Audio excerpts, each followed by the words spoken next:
Are we live? Before I do the log in. No, I'll go ahead and log in. Let's check and see if we're actually live right now. We should be. We should be. Here we go. Here we go. This is the return. This is the return, guys. I'm in the Barrens. I am level 15. I basically leveled off stream. Got myself back to where I left off, essentially. And we're continuing now. I found that leveling off stream is way easier than streaming while leveling. I think I get a lot more distracted while streaming and leveling at the same time. We are back now. I'm going to actually put on a Stephanie Sue podcast that my friend Mrs. Somebody sent me a very long time ago, and I told her I was going to listen to, and I have yet to listen to it. So I'm going to do that while I level. 1 second. I'm trying to make sure that my sound options aren't too loud right now. Which I'm clicking everything but sound. No, everything's still set the way it was. Okay, that's fine. So we're up early. The reason why I got up early to do this is because the last couple of days I've been leveling. Dude, there's been people everywhere, man, especially during the nighttime. I was on last night until about midnight trying to get back to 15. I played for a pretty long chunk last night, man. Okay, you're faster than I thought you were gonna be. And I'm missing. Isn't ready yet. I can't do that yet. But no, I was on for a pretty big chunk last night trying to get these levels in. Though I could stream again today. The goal is right now for the morning to stream for about 3 hours. I'm gonna try to get to 20 if I can. So I'm basically streaming until this podcast is over with. That Miss Honey sent me. Miss Stephanie sent me. If you guys know who she is, please go subscribe to her Twitch. She's also began to do YouTube videos as well too. She, unlike me, does show her face, so you guys can see her face in full HD. Trust me when I say it is worth seeing. Yeah. I do hope that my Discord overlay is not being shown. It is. Okay, I made the pop out of Discord. I don't want to dox anybody. There we go. Fix that really quick. Now, let's tab out one more time. I have to find the video she sent me now. Uh-oh. 1 second. Just gotta find this. You know what? It's in our conversations. I can find it.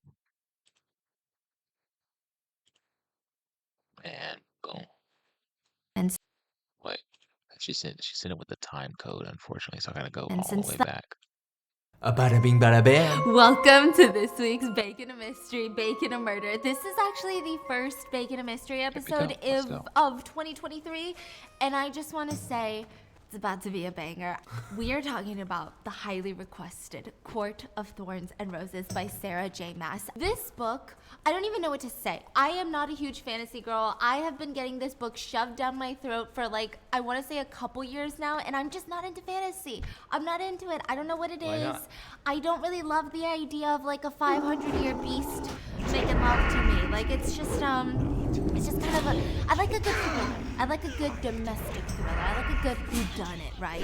But I had to give it a chance read because I was like, you know what? I mean, everybody's hyping it up for some Like reason. you hear old B-side of it. I will literally bow at this woman's feet in every single word that she ever puts out on paper. This is a series. I will be reading the rest of the series. I've already gotten started. So please read them along with me and please go read this book. It was one of the first books in a while that I felt genuine melancholy when I was done with it. Like, you know when you read a good book and you get so swept up in it, you almost feel like you went through an adventure and now you're just back home. And you're like, wow, my home is kind of boring. Like, that's literally how I felt. Like, I looked up from the book and I was like, I don't know who I am. I don't know where I am, but I want to be in this book and I want to stay in this world forever. She is the queen of world building. But anyway, there's so many books that she's written, so many other series as well that I'm going to get started on. So please read them with me. But, yes, you have my heart. So with that being said, let's get into A Court of Thorns and Roses. And she's making lemon cake. I would say, okay, this comes in handy because it's spring. Just remember, lemons are spring. This, I thought it out. Anyway, hunger makes people do things, you know? Things that they probably wouldn't do otherwise. Hunger is a very primal instinct. To do anything while this aching just fills your stomach more and more. That's how Feyre ended up in the forest. Day after day, week after week, even when the ice and snow made her bones feel frozen, it was hunger that led her here. Winters are the worst in this town because you have to travel deeper and deeper into the forest to find really practically any signs of life, any sort of food. Feyre climbed a tree to get a better look at her surroundings. She's probably the deepest that she had ever been in this forest, which she knows damn well that's not smart. Mortals are not supposed to be this close to the border. The border that separated the mortal beings, the measly human beings, and on the other side are fairies. Now, again, if you're not a fantasy girl like I'm not, I'm like, Tinkerbell's on the other side? Okay, that's what I was thinking. They're not what you think though, okay? They're not cute little Tinkerbells that like to buzz around helping you get ready for a big date. They're these magical beings that take pleasure in enslaving the human population and torturing them for sport and for, I don't know, and giggles. You don't try and meet a fairy. You don't travel to a fairy. You don't travel to fairy lands called Prithian. Like, you don't do any of that unless you have a death wish, which Feyre certainly didn't have. But she had to feed her family. So they had just finished, like, the last loaf of bread yesterday. And her family is her dad and her two sisters, and they're waiting at home for her. She could already see what their faces would look like, just hungry another day, looking at her, coming home empty-handed. So up in the tree, Feyre tried to calm her breathing so that she could really listen to her surroundings. She couldn't remember the last time she ever stopped to smell roses, or even be her age. She's 19. She doesn't even remember the last time that she painted. It was something that she loved to do, but she can't even afford supplies now. They can literally afford rent. The only moments of relief that she had in her life at this point was her little sexual encounters. Her sexual encounters in a shed with a village guy named Isaac. There was never love, there was never romance, just a distraction. That's literally it. And then she drew her bow, and she could see this tiny little deer. It was so skinny, like it looked like that deer had no meat on it, but it was still enough to feed her family for maybe a week, maybe more. That was her chance. So she moves as quietly as possible, trying to get the best shot. She's practically salivating at this point. It felt like the whole world went silent, and she zeroed in on that deer. But then she realized she wasn't the only one stalking the deer. There was somebody else. Wait a minute, I didn't see this. A wolf. Not just a normal wolf. This was weird. This wolf was as big as a horse. She had never seen a wolf this big. And she's thinking, how is that even possible? Feyre's like, it's possible if it's not a real wolf. If it's a fairy. She probably should run. That's all she could think about. If this really is a fairy, she needs to get as far away as possible. She's never seen a fairy in real life, but she's heard the stories. But maybe something struck a chord in her. After all the destruction that the fairies caused in her village, what if the fairy was trying to go into the human village? Why would they be across the border? This is still human land. What if the fairy was hungry? What if the fairy was bored? What if the fairy just wanted to toy around with humans? Feyre felt like she would regret it if something happened to her family because she let this fairy just run free in the woods. She mentally went over her inventory. She had a hunting knife, 2 ordinary bows, and then a third, the heaviest arrow, which is carved from mountain pine wood. It's like Vampire Diaries. You know how ash only, or like some certain wood stake kills them? Yes! So from all the legends that the humans told, they knew that fairies hated iron, even though they're immortal. And fairies are not allowed to lie to you. So they can hide things, manipulate their words, their meanings, but they cannot lie to you. It's hard to say if these are even true, but Feyre believed it because they're legends, but also recently fairies went around burning down every single ashwood tree that they could find during the wars. So I mean, there's gotta be some truth to it, right? Feyre wasn't around for the wars. That's her like that, so that is like her lifeline almost. Yes, that one ashwood arrow is her whole lifeline. She wasn't around for the wars. Wow, that's a very stubborn lemon, okay? She quietly grabbed the ash arrow and she had to aim right. Because in that moment, all she cared about was if this wolf was gonna come into the village and wreak havoc. She hit one shot. If that fairy wasn't even alone, if that fairy had another fairy lurking around, she's dead. Like she knew it. There's no even question about it. Just as the wolf snapped the deer's neck, because it's trying to eat the deer, she shot the arrow into the wolf, and it dropped to the ground. She jumped down from the tree, ran up to it, and with another arrow pointed straight at the wolf, she looked at it, and it was so interesting. This wolf didn't fight back. The wolf didn't scream or growl. The wolf just stared at her. The wolf injured? Yeah, it's dying. And she aimed one more time and shot the wolf right in the face. Wolf, fairy, doesn't even matter anymore. Feyre could use its fur to make something or to sell it, right? So she skinned the wolf and hauled the deer all the way back home with the wolf fur draped over her. I mean, this girl was covered in blood by the time that she got back to her little cottage. Why didn't she take the wolf back? She couldn't carry it. As she walked back, Feyre wanted to feel remorse, you know? But it's one of those, I forgot what book we talked about. But, where the crawdads sing. It's the swamp. This is the forest. There's life or death. There's not really remorse. There's no evil. It's just survival, right? So when Feyre gets home, she's greeted by her family in her tiny rundown cottage. Like, think Hobbit's house, even worse. Just super... like made out of wood, even a wooden door to protect them against the elements. Like it's raggedy. Whatever predators are looking around, you think that door is gonna stop them? They had a tiny little fireplace to heat the whole thing, and Feyre had these two older sisters. But they acted a lot younger than her. Like, she acts like the oldest sister. So I'm gonna introduce you to the cast. We've got Nesta, the oldest. We've got Elaine, the second. She's the middle child. And then we have Feyre. Also in their tiny rundown cottage is their father. Now, their mother had passed a long time ago. Not that she was like a spectacular mother figure to begin with. She was just really cold with her children. The type of parenting that she did was that she much rather enjoyed the company of other socialite families, other socialite women and parties. She loved to throw these huge, extravagant, elegant balls. She didn't even bother to teach Feyre to read. She was so busy being a socialite, and more than anything, her mother loved her father, and that was it. And their dad was barely a father figure. You're like, wait, what balls? What parties? They live in a cottage. They can't even afford meat or bread, right? So, they used to be very wealthy. And then they lost everything. And now Feyre was resorting to trying to cook and clean and fend for the family. Most days, Feyre was the parent. She was the one hunting. She's the one cleaning the meat. She's the one doing practically everything.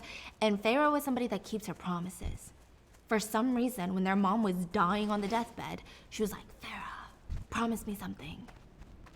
Stay together and look after them. Feyre agreed, not knowing how stupid this promise was, because none of her family members ever helped, for different reasons. Nesta, the eldest sister, was so filled with loathing, hatred, disdain. She refused to help. She believed that all of this was below her. So maybe because she was the oldest, she had so much memories of what her life used to be, what the family used to be before they lost everything. Maybe she remembered how she was treated, having servants around, waiting around for her. Maybe she felt like it was her birthright to be treated like that. And she was just so salty at losing it all. Regardless, she felt like she was above it all. Never too above it to eat the meals, though. She'd eat everything she cooked. But she hated everyone in the family. And you could tell she never spoke to their father, ignored his literal presence. She hated Feyre for being everything that she hated in her new life. So they lost their money when Feyre was quite young, so she doesn't even know how to read or write. She's illiterate. She's kind of smelly. She's skinny, not well groomed. She doesn't put on makeup or do her hair. She's like the ugly one, you get it, right? That's what Nesta thought of all the villagers too. She complained that they had no manners, no social graces, and they act. They treat all their clothes as if it's made of the finest silk. The only person Nesta cared about in her life was herself and Elaine. I don't know why. Who's Elaine? The middle daughter. Oh. Nesta would die for Elaine. The sister? Yeah. But oddly, it doesn't seem like she would die for Feyre. Elaine, on the other hand, was privileged, but she was nice. Like, meaning she never helped because she never thought that she would be useful helping. She didn't even know how to help. So it's almost like that ignorant, privileged mindset. But she's so nice that it's hard to hate her. And then their dad, he was just utterly useless. He had lost all their money in a get-rich-quick scheme, basically. He is flaky, not dependable. He talked non-stop of how they're all gonna get their wealth back again and how they would rebuy their castle and live there, and if you ever left money nearby, he would spend it all. Maybe that was his only relief, because he would stare down at his broken knee, and the wounds were still there. There's like visceral marks on his knee. He had to use a cane to walk. So after they lost everything, their creditors came begging him over and they smashed his knee in over and over and over again. Yeah, there was blood splattering everywhere. Feyre remembered she was the only one that saw it happening. She was in the corner of that room begging them to stop. Nesta hated their dad for the injury too. Not that he had a bad knee, but the fact that he didn't fight back really pissed off Nesta. She just felt like our dad is a weak man, and he's too ashamed to even find work. So the family, they had to spend most of what was left of their money on a healer to help their dad walk again, but he still didn't move around much. Especially when Feyre went to the deadly forest. Like, this is the type of dad that would sit there and just be like, oh, you're going? Okay, bye. Knowing damn well you could easily drop dead in that forest. Like, knowing all the predators that lurk in that forest, other hungry humans that are so desperate they'll kill a human. Fairies, monsters, beasts. So Feyre gets to the cottage. Her sisters are so excited to eat and have food, but even more so because they knew that the wolf fur would catch a pretty penny at the market. Both Elaine and Nesta, they want something. Elaine wants a new coat, and Nesta wants a new pair of boots. Even though her boots are fine and dandy, she doesn't even go out. Nesta has boots that are practically new. Meanwhile, Feyre's are falling apart at the seams. Elaine's like, Feyre, I'm gonna shiver to death with my raggedy old coat. The two sisters start arguing while Feyre got to work on her meat, and her father is quietly scooting over and staring at the wolf. Feyre, where did you get this? The risk, it's too dangerous. I had no choice. What Feyre really wanted to say was, you don't even bother to attempt to leave the house most days. Were it not for me, we would all starve. So the dad knows it's a fairy? Yeah, it seems way too big. But she bit her tongue, and before she could blow up, Nesta chimed in. You stink like a pig covered in its own filth. Can't you at least try to pretend that you're not an ignorant peasant? Feyre bit her tongue to stay quiet. They didn't need another fight today. And that night, they had dinner with meat. And even when everybody reached for seconds, Feyre knew it was not smart, but she couldn't help it. She let everybody have seconds. And they all sat around the dinner table gossiping. Feyre was mainly just sipping hot water, enjoying the warmth. They didn't even have money for tea these days. And she overheard Nesta talking about her boyfriend and how she wanted him to propose. And she almost choked on her tea. Don't get me wrong, Feyre wants her sisters to get married because it would take a burden off of her. They would now be their husband's responsibility, less mouths to feed. But Feyre's like, Thomas Mandry? Yes. What does he want? Elaine chimed in. He wants to marry her. Nesta looked with cold eyes. You know, there's a coldness in Nesta, okay? She just never had any warmth. That's the kind of character. Is there a problem, Feyre? You can't chop wood for us, but you want to marry a woodcutter's son? I thought you wanted us all out of the house. Marry me and Elaine off so you can have enough time to paint your glorious masterpieces. And she smirked. Believe me, Nesta, the day you want to marry someone worthy, I'll march you up to his house and hand you over, but you're not going to marry Thomas. Well, there's nothing you can do about it. You can't tell me how to live my life. Claire Bedore told me this afternoon that Thomas is going to propose to me any day now, and I'll never have to eat these scraps again. At least I don't have to resort to rutting it in the hay with Isaac Hale in the random shed like some sort of animal. So she knows that Feyre's, having sex in the shed. With who? Oh, the boy. I see. Everybody knows. Nesta, Thomas's family is barely better than ours. You would just be another mouth to feed. If he doesn't know this, his parents must know this. Feyre remembered running into Thomas in the woods before, and there was like this desperate hunger in his eyes when he saw Feyre. She had a brace of rabbits. She had caught some in her trap that day. And Feyre never thought to ever touch a human or kill a human. Never intended to. But that day, she was scared that she might have to. Because the guy's gonna kill her for it? She has stayed away from him ever since. So she told Nesta, we can't even afford a dowry for either of you. We're in love, Feyre. You probably don't know what that is. Love won't feed a hungry belly, Nesta. Feyre, you're just jealous. I heard them saying how Isaac is gonna marry some Greenfield village girl for a handsome dowry. Jealous? We have nothing to offer them. No dowry, no livestock even. While Thomas might want to marry you, you are a burden to the family. Nesta snapped. What do you know? You're just a half-beast with the nerve to bark orders all hours of the day and night. Keep it up and someday, Feyre, you're gonna have no one left to remember you or even to care that you existed.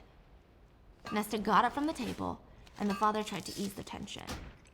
He would never dare say anything in front of Nesta, I'm just gonna be honest with you. But he said, Feyre, what can we say if it's love? Dad, it can't be love. Not on his part, not with his wretched family. I've seen the way that he acts around the village. There's one thing that he wants from Nesta, and it's not her hand in marriage. Sex. Why is she into him if he's so broke and... I guess... Isn't she so into status and wealth? Maybe he promised her things. Maybe he tried to act like has more.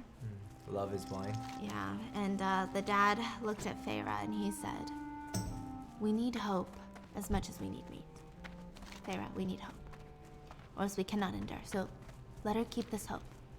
Let her imagine a better life for a better world. And Feyre muttered, there is no such thing, before she got up from the table.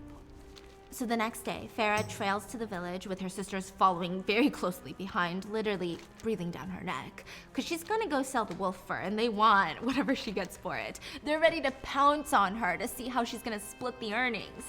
Going to the market was always rough.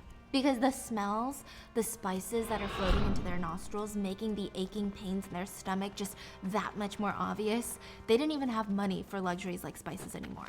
And before they run into the market, they are approached by the dreaded group. A group of women. The ones that humans almost deem just as evil as the fairies themselves. They call themselves the Children of the Blessed. They make everyone a little bit edgy in the town. Back then, long time ago, hundreds of years ago, High Fae. So High Fae are like the high fairies. They're fairy royalties. They're the most powerful fairies. And fairies in general can already rip humans apart. So High Fae is a level of power that humans can't even compete with. High fairies were not just gods or legends. They were the slave owners of humans.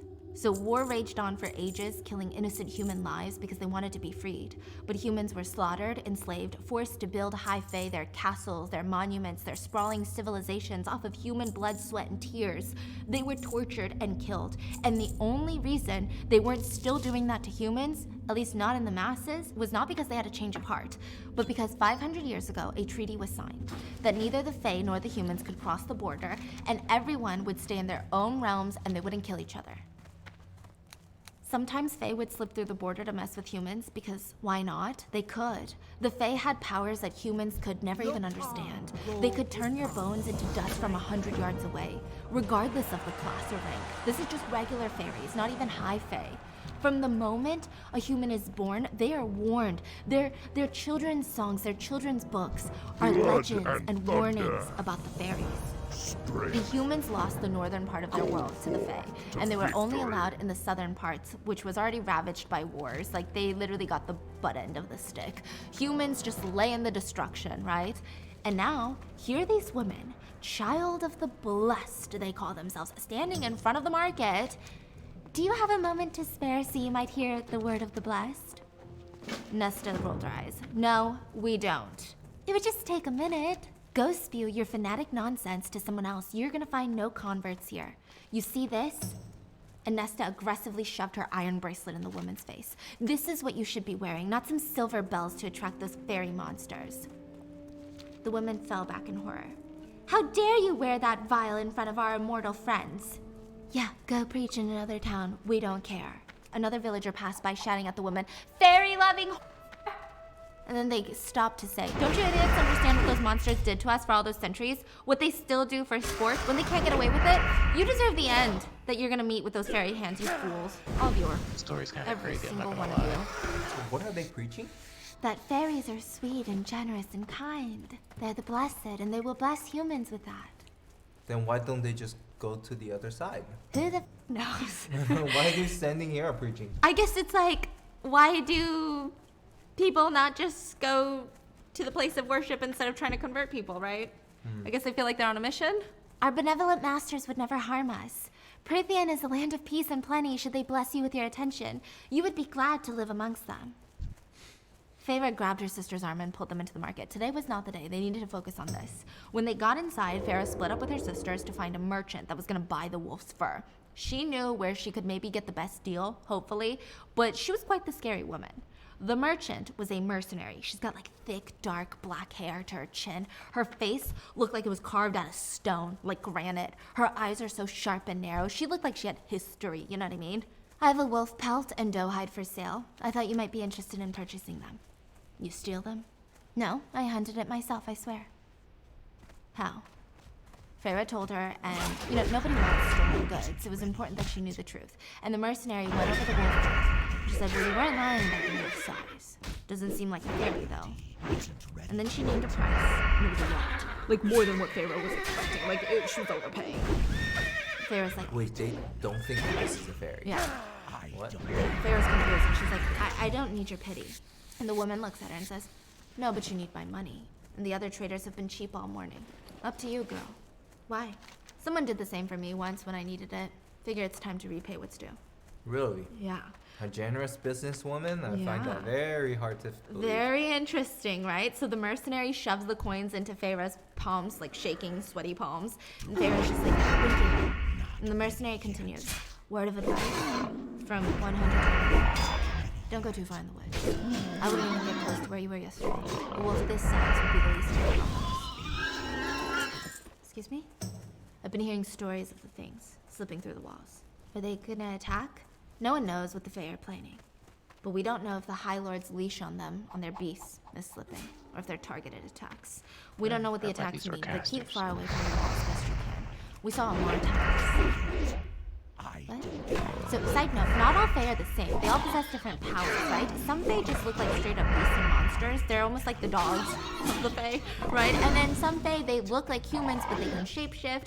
Every Fae has different powers. It's really, there's no rule book Actually for it. helps And the a more lot. powers, or the more elite the powers, the more high Fae. Like, you're gonna be noble Fae, right? Like, the common Fae, they don't really have powers like that. Maybe it's just like brute strength compared to a human. So, she's like, a Martax ripped the village apart. Body as big as a head something like giant. 3 rows of teeth sharper than a shark's. They left the villagers in literal ribbons. Let's hope the High Lords don't show up. They would make the Martax seem like dogs. So the High Lords are like the kings of the Fae. And they're the scariest and they're the most ruthless. High Lords? Yeah, High Lords. Just think of it as a king, right? So they're the ones that command the magical evil creatures. So just imagine how powerful they are if they're the ones in charge of all of these. What's the difference between High Lord and High Fae? High Fae is like nobility. They're like the rich people. Are they as powerful or no? No. The High Lord is typically the most powerful in that kingdom. So High Lord is above High Fae. Yeah. So it's like saying, like a High Lord is the governor or the president, and then High Fae are just rich people in the state. Yeah. Okay. It's like very different levels of power, right? So the mercenary pulls back her sleeve of her jacket, and her entire arm looks like it had been shredded. Yeah, and it's like pieces of her flesh look like they've just been glued back onto the arm. And she's like, I was down for 2 months. Took 4 months to be able to even walk again. I'm lucky to be alive. There's still poison inside of me from the Fae. Maybe it'll kill me one day. Maybe it'll take me down. But at least I know I killed the Fae first. Farah girl, gulps. Thanks for the warning. Yeah, good luck with your sisters. The sisters are like waiting on the side, okay? So she throws her sisters a few coins to spend at the mark. She's gonna decide what she does with the rest of the money later, but she's gonna go have sex with Isaac. So basically, that's what she does, okay? She goes, he's relatively handsome. What can I say? He's an average-ass dude. Nobody really cares about him, right? They have sex, that's their arrangement. This was Farah's first and only lover, right? But she can't even afford to marry him. He comes from one of the more well-off farmers in the area, and she would need a dowry. So it's just not in her cards. She goes back home for dinner, where the whole table thought they were going to go deaf, because there was a roar so loud that it almost pierced their eardrums. And before they even knew what was going on, there was an enormous thing in the doorway. It was like a beast with gold fur, probably as big as a horse, but the head was almost like a wolf, and it had horns protruding from its head, and it had claws that were bigger and sharper than daggers and fangs, and it was just growling at them. Farah's sisters wouldn't stop screaming, okay? The beast yelled into the tiny little cabin, murderers. Farah knew in that instant it was a fairy. She had to act quick. She looked around. Her sister Nesta was pushing Elaine behind her, covering her with her own shivering body and screaming. Their father was crouching terrified in front of them like a little coward. Feyre blocked the fairy from her family. She needed to get the ash arrow, but it was behind the fairy near the doorway. And he screams, "Murderers." Feyre's dad starts talking first. "Whatever we have done, we did it unknowingly, please." And Nesta screamed, we didn't kill anyone, please, please. Nesta threw up her iron bracelet, hoping that it would do something against the growling beast in front of them. And Feyre finally snapped out of it. She grabbed a dinner knife off the table and she said, get out and be gone. She tried to aim for its neck with her knife, but he was faster. So he pulled the knife out, sending it flying across the cottage walls, and he bit right in front of her face, sending her flying back towards her family. It was like a warning bite. Who killed her? Killed who? The wolf. Feyre's heart stopped. The mercenary had told her it wasn't a fairy. It wasn't a fairy? Yeah. A wolf! A wolf! A wolf with a gray coat. If it was mistakenly killed, what payment could we offer in exchange? I swear if I die to lag today, dude. The I'm gonna be payment so you must pissed off. offer is the one demanded by the treaty between us. For a wolf? Who killed the wolf? I did. Surely you lied to save us. Elaine says, no, we didn't kill anything. Please, please spare us. The only comfort in this moment for Feyre was seeing Nesta pushing Elaine further behind her because Nesta would die for Elaine and everybody knew it. That's the only thing that gave Feyre some sort of solace. So she said, I killed it. I sold its hide at the market today. If I had known that it was a fairy, I wouldn't have touched it. Liar. You knew. You would have been more tempted to slaughter it knowing it was one of my kind. And Feyre was pissed. She was like, can you blame me? She has no fear. Yeah. Did it attack you? Were you provoked? Feyre wanted to lie and say yes, but the answer just slipped out of her mouth. No. Considering all that your kind has done to us, considering what your kind still likes to do to us, even if I had known beyond a doubt, it was deserved. Feyre would literally rather die with dignity than be a coward and a liar. So she tries to square her shoulders. What is the payment the treaty requires? A life for a life. Any unprovoked attacks on fairy kind by humans are to be paid only by human life. I didn't know that about that part of the treaty. Most of you mortals have chosen to forget that part of the treaty, which makes punishing you even more enjoyable. Too far away. Do it outside, not here. So all Feyre could think about was her family washing the blood off the walls, still traumatized. And the fairy goes, you're willing to accept your fate so easily, for having the nerve to request where I slaughter you. Let me let you in on a little secret, human. Prythian must claim your life in some way, for the life that you took from it, so I can either gut you like swine, or you can cross the wall and live out the remainder of your days in Prythian. What? You can either die tonight or offer your life to Prythian by living in it forever, forsaking the human realm forever. Feyre's father encouraged her to go. You know, he's like, do it, go, Feyre. Thanks, Daddy. Yeah, thanks, Daddy, but that's also death, too. Like, imagine being a tiny piece of meat in a world filled with bloodthirsty magical beings that love to kill humans. The beast said, I have lands. I will grant you permission to live them. Why bother? You murdered my friend, murdered him, skinned his corpse, sold it at the market, and then you said that he deserved it. Yet you have the nerve to question my generosity. She's not trying to kill this one right now. Harry. You didn't need to mention there was a loophole. Ah, foolish of me to forget that humans have such a low opinion of us. Do you humans no longer understand mercy? Either you come live with me, human girl, or offer your life for the wolves in that way. Or you can walk outside right now and be shredded to ribbons. It is your choice. Feyre's father started begging, trying to argue. I can get gold. Please. She's all... Please, good sir, she's my youngest. I can get gold. And the beast snaps at him. How much is your daughter's life worth to you? Do you think it equates to a sum? Feyre didn't want to know the answer.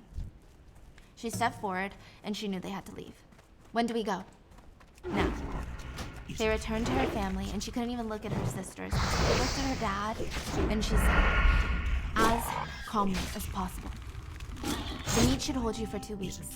Start on the fresh meat, then work your way through the jerky. You know how to make the jerky. I left the money from the wolf fur on the dresser. It'll last you a little while, if you're careful. Feyre tried to memorize her father's face. When spring comes, hunting the grove just sounded again. The rabbits are there. Ask Isaac and I'll show you how to make the tracks I taught him last year. And Nesta, whatever you do, don't marry Thomas. His father beats his wife and none of his sons do it. Bruises are harder to conceal than poverty. Farah's father ran up to her. You were always too good to us, Farah. Too good for her, too good for us. If you were ever to escape, ever convince them that you've paid the debt, don't come back. Don't ever come back. You go somewhere and you make a name for yourself. And just like that, Farah was thrown onto a pure white stallion, a horse, and the only thing keeping her going was the fact that the horse had warmth. She was freezing, and the only warmth in this bleak, cold future was the horse.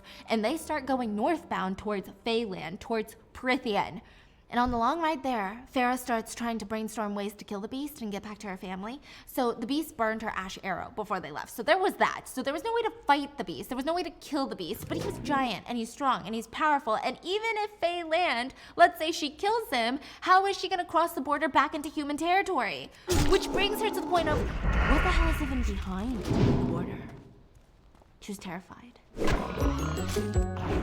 Listen, I'm not normally a huge sneaker girl. Like, I love a good pair of sneakers. Yes, I do. I like that they're comfortable, they're versatile, but I'm not like, oh my god, the specs of this sneaker, the logo. That is until I found out about Vessi. I am now like a sneaker girl at heart. Vessi is the sneaker that basically changed my life. So we live in Atlanta and New York City, which both of them sometimes have these random rainy weeks where it's just nonstop pounding rain, and it's constantly feeling so mucky and wet, and I hate checking the weather, debating, should I wear my clunky rain boots out, and then going to run errands on the train, in the car with these big stompers around, and it's not even raining. I hate it. Or worse, I hate when I wear non-waterproof shoes and then I end up getting my socks wet or stepping in like a mystery puddle in New York City, which is why Vessi is like my new front door shoe. That's what I call it. It's the shoe that you keep at your front door because you don't even have to think about it. You throw it on, it looks good on like any outfit, just about anything, and I wear it for errands, Vessi. Cute picnic in the grass, Vessi. Walking the dog, Vessi. Treadmill walks, Vessi. Even badminton, I wear my Vessis. Because Vessis are so lightweight, but if you ever come across random weather, it's 100% waterproof. It is so much easier than clunky rain boots, and they keep my feet dry in like the wettest of weathers. I love that they're also super easy to wash because sometimes New York City is really nasty. Throw them in the wash, you're good. They're made of this super cool Dymatex material, which keeps you cool in the summer, warm in the winter. They're like the perfect shoe for like every day. Am I in love? They don't even feel like they should be waterproof because of how cute and comfortable they are, but they're so great. It's a great travel shoe. Throw it in your luggage or even wear it to the airport because they slip on and slip off so comfortably. I have pairs here in New York City. I feel like I can't go anywhere without my Vessis. So make sure to check out Vessi, linked in the description, and use my code for 15% off. That's Vessi.com/BAM for 15% off and use code BAM for 15% off. Thank you, Vessi, for sponsoring today's episode. With all she knew about the fairies in the northern border, let's talk about it. High Fae still govern the northern parts of the world. There's this narrow sea separating them from a massive continent called Prithian. There is a land border, but there's also like sea around. That's where the Fae lived. At least probably most of them. Who knew where else in the world they lingered in the shadows? In Prithian, there are 7 territories, and I'm gonna give you like maps. And there's actually this Redditor who did style guides for each kingdom, and I think it's so good. It's the Geektress on Reddit, so I'm gonna put those pictures here. There are 7 territories and 7 High Lords. So they each rule one of the territories. And it's said that the power that the High Lords hold, they can level human buildings and break apart armies and butcher you before you even blink. So the 7 courts consisted of, starting from the top, the Night Court. It looks the creepiest, like exactly how you would imagine it to look. Filled with mountains, snowy peaks, very dark, very night, okay? The book describes it as a land of lethal beauty. And then underneath that you have the Day Court. And then you have the Dawn Court. And then a black slot of land called Under the Mountain. So there's like some very dark mountains right there. And then underneath that you have the Winter Court, the Summer Court, Autumn Court, and finally Spring Court is the border that separates from Farah's village. Now, the 7 courts of Prithian, the whole of Prithian, doesn't matter which court, they're all lethal to humans. When you cross over, you're basically free game to the Fae. Now, she breaks the silence. What kind of Fae are you? No response. What's your name? So there's a grunt of annoyance that comes from the fairy, and just like that, Farah is hit with this overwhelming sleepiness.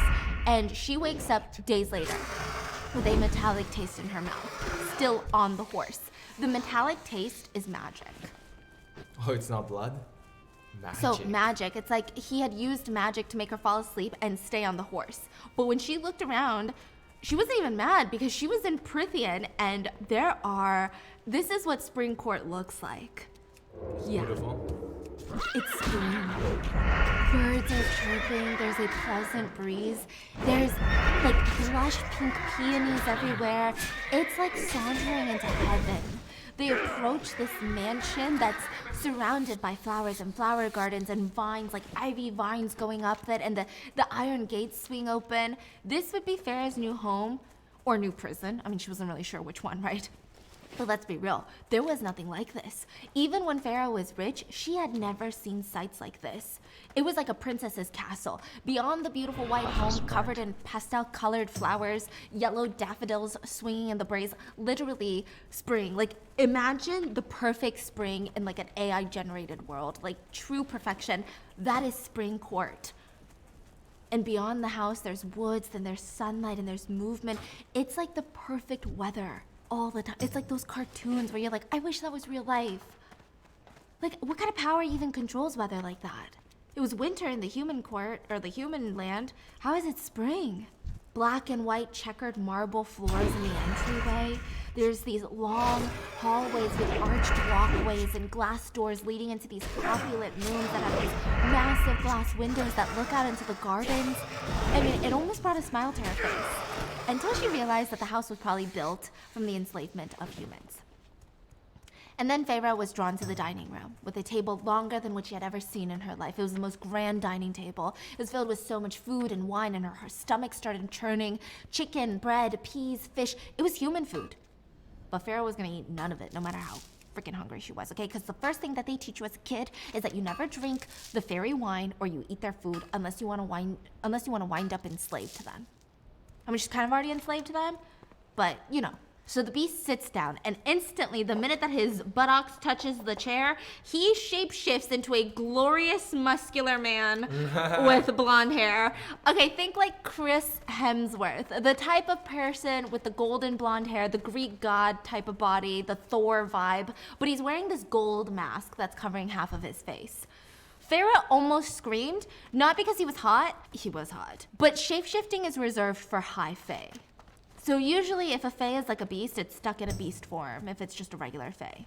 So the powerful of the powerful, and they were lethal and without mercy. But interestingly, he has a golden mask on his nose, and his cheeks and brows are all covered by this mask, and it just has holes for his eyes, and he has these amazing emerald green eyes, of course he does. And he just says, you should eat something. Who are you? Sit, eat, unless you'd rather faint. It's not safe for humans. The food is fine for you to eat, human. Leave if you want. I'm not your jailer. The gates are open. You can live anywhere here in Prythian. Yeah, easy to say when you have powers and you won't be eaten by a fairy in 0.2 seconds, you stupid bitch. So another fairy walks in. He too is wearing a golden mask, almost like a fox on the top. And it's not like gold, it's more like that bronze color. But even then, you could see a scar starting from above his brow down to his jaw, and one of his eyes was missing. But it was replaced by an enhanced golden orb. And even with that, he was gorgeous. He had this red hair, like long, kind of to shoulder length red hair, and both of them were dressed impeccably, like screamed confidence and power. And he walks in. Are you okay, babe? Oh. His name is Lucian, by the way. What a name. Lucian. And the guy, the golden hair guy, Chris Hemsworth, he's Tamlin. These are what they look like, okay? Tamlin. Is Andres dead?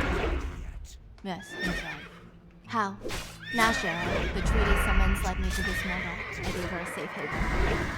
A girl, a mortal girl, killed Andres? The treaty's magic got me right to her door. You're joking. That scrawny thing brought Andres down with an ash arrow. She admitted to it. She didn't even try to deny it. The red-haired, scarred fairy turned to Farrah. Did you enjoy killing my friend, human? Did you hesitate, or was the hatred in your heart rightly too hard to consider sparing him? Must have been satisfying for a small mortal thing like you to take him down. They both studied her, waiting for a response. Anyway, perhaps there's a way to level. Lucian, behave. So it seems like the gold-haired guy, Tamlin, is in charge of Lucian, right? But they're like friends, but he's kind of the head in charge. And immediately, Lucian smiles, like a sick little cunning smile. My apologies, lady. I'm Lucian, courtier and emissary, and your eyes are like stars, and your hair like burnished gold. So he's trying to compliment her, I guess, out of nowhere, okay? What? And she said nothing. And the one in charge, the golden-haired one, the kidnapper, Tamlin, he said, her name is Farah. Yet. If you don't want to eat, Alice will take you to your room and you could use a bath and fresh clothes. Not And with the sound of her name, a woman with a brass bird mask appeared, and her mask was nowhere near as intricate or as opulent as the two guys in the room, but it was a mask nonetheless. What's up with these masks? Farah got up to go with her, and while they just made it out the door, she heard the two men arguing. Lucian was pissed. Dump the girl somewhere, kill her, I don't know. She's nothing but a burden here. She'd sooner put a knife in your back than talk to you or any of us. No, not until we know there's another way. We will make a move, okay? And as for the girl, she stays unharmed. End of discussion. Her life in that hovel was over. Then you have your work cut out for you. I'm sure her life will be a fine replacement for Andres. Maybe she can even train with the others at the border. Sarah's face went hot while she was led into her room, which was stunning, by the way. It looks like a Parisian green pale walls, gold crown molding, gold details. It's like a castle room. Other servants with a bronze bird mask came in and started tending to Farah, helping her shave, literally bathing her, and she just sat there confused. And these all fairies that's bathing her? Yeah, they're like the servants to the High Fae. They're not human. Yeah. And the Fae in the house look like humans, minus the ears. They all have like elf ears. They're all pointed, okay?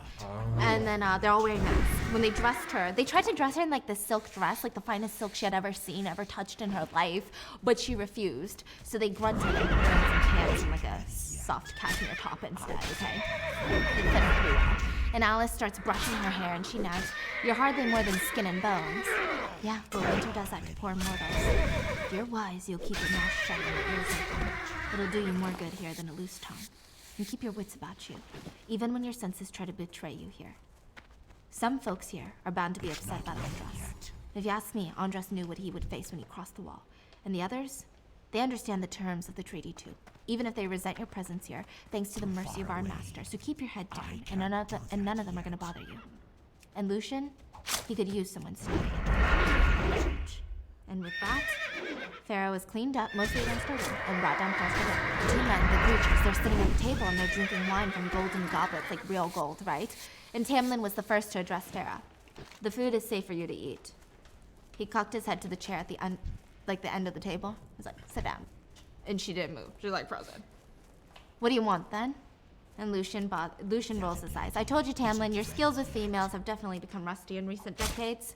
She's like, decades? The man must be old. He looked Farah's age, but he's immortal, so he could be, what, 100 years old? 200 years old? 1,000 years old?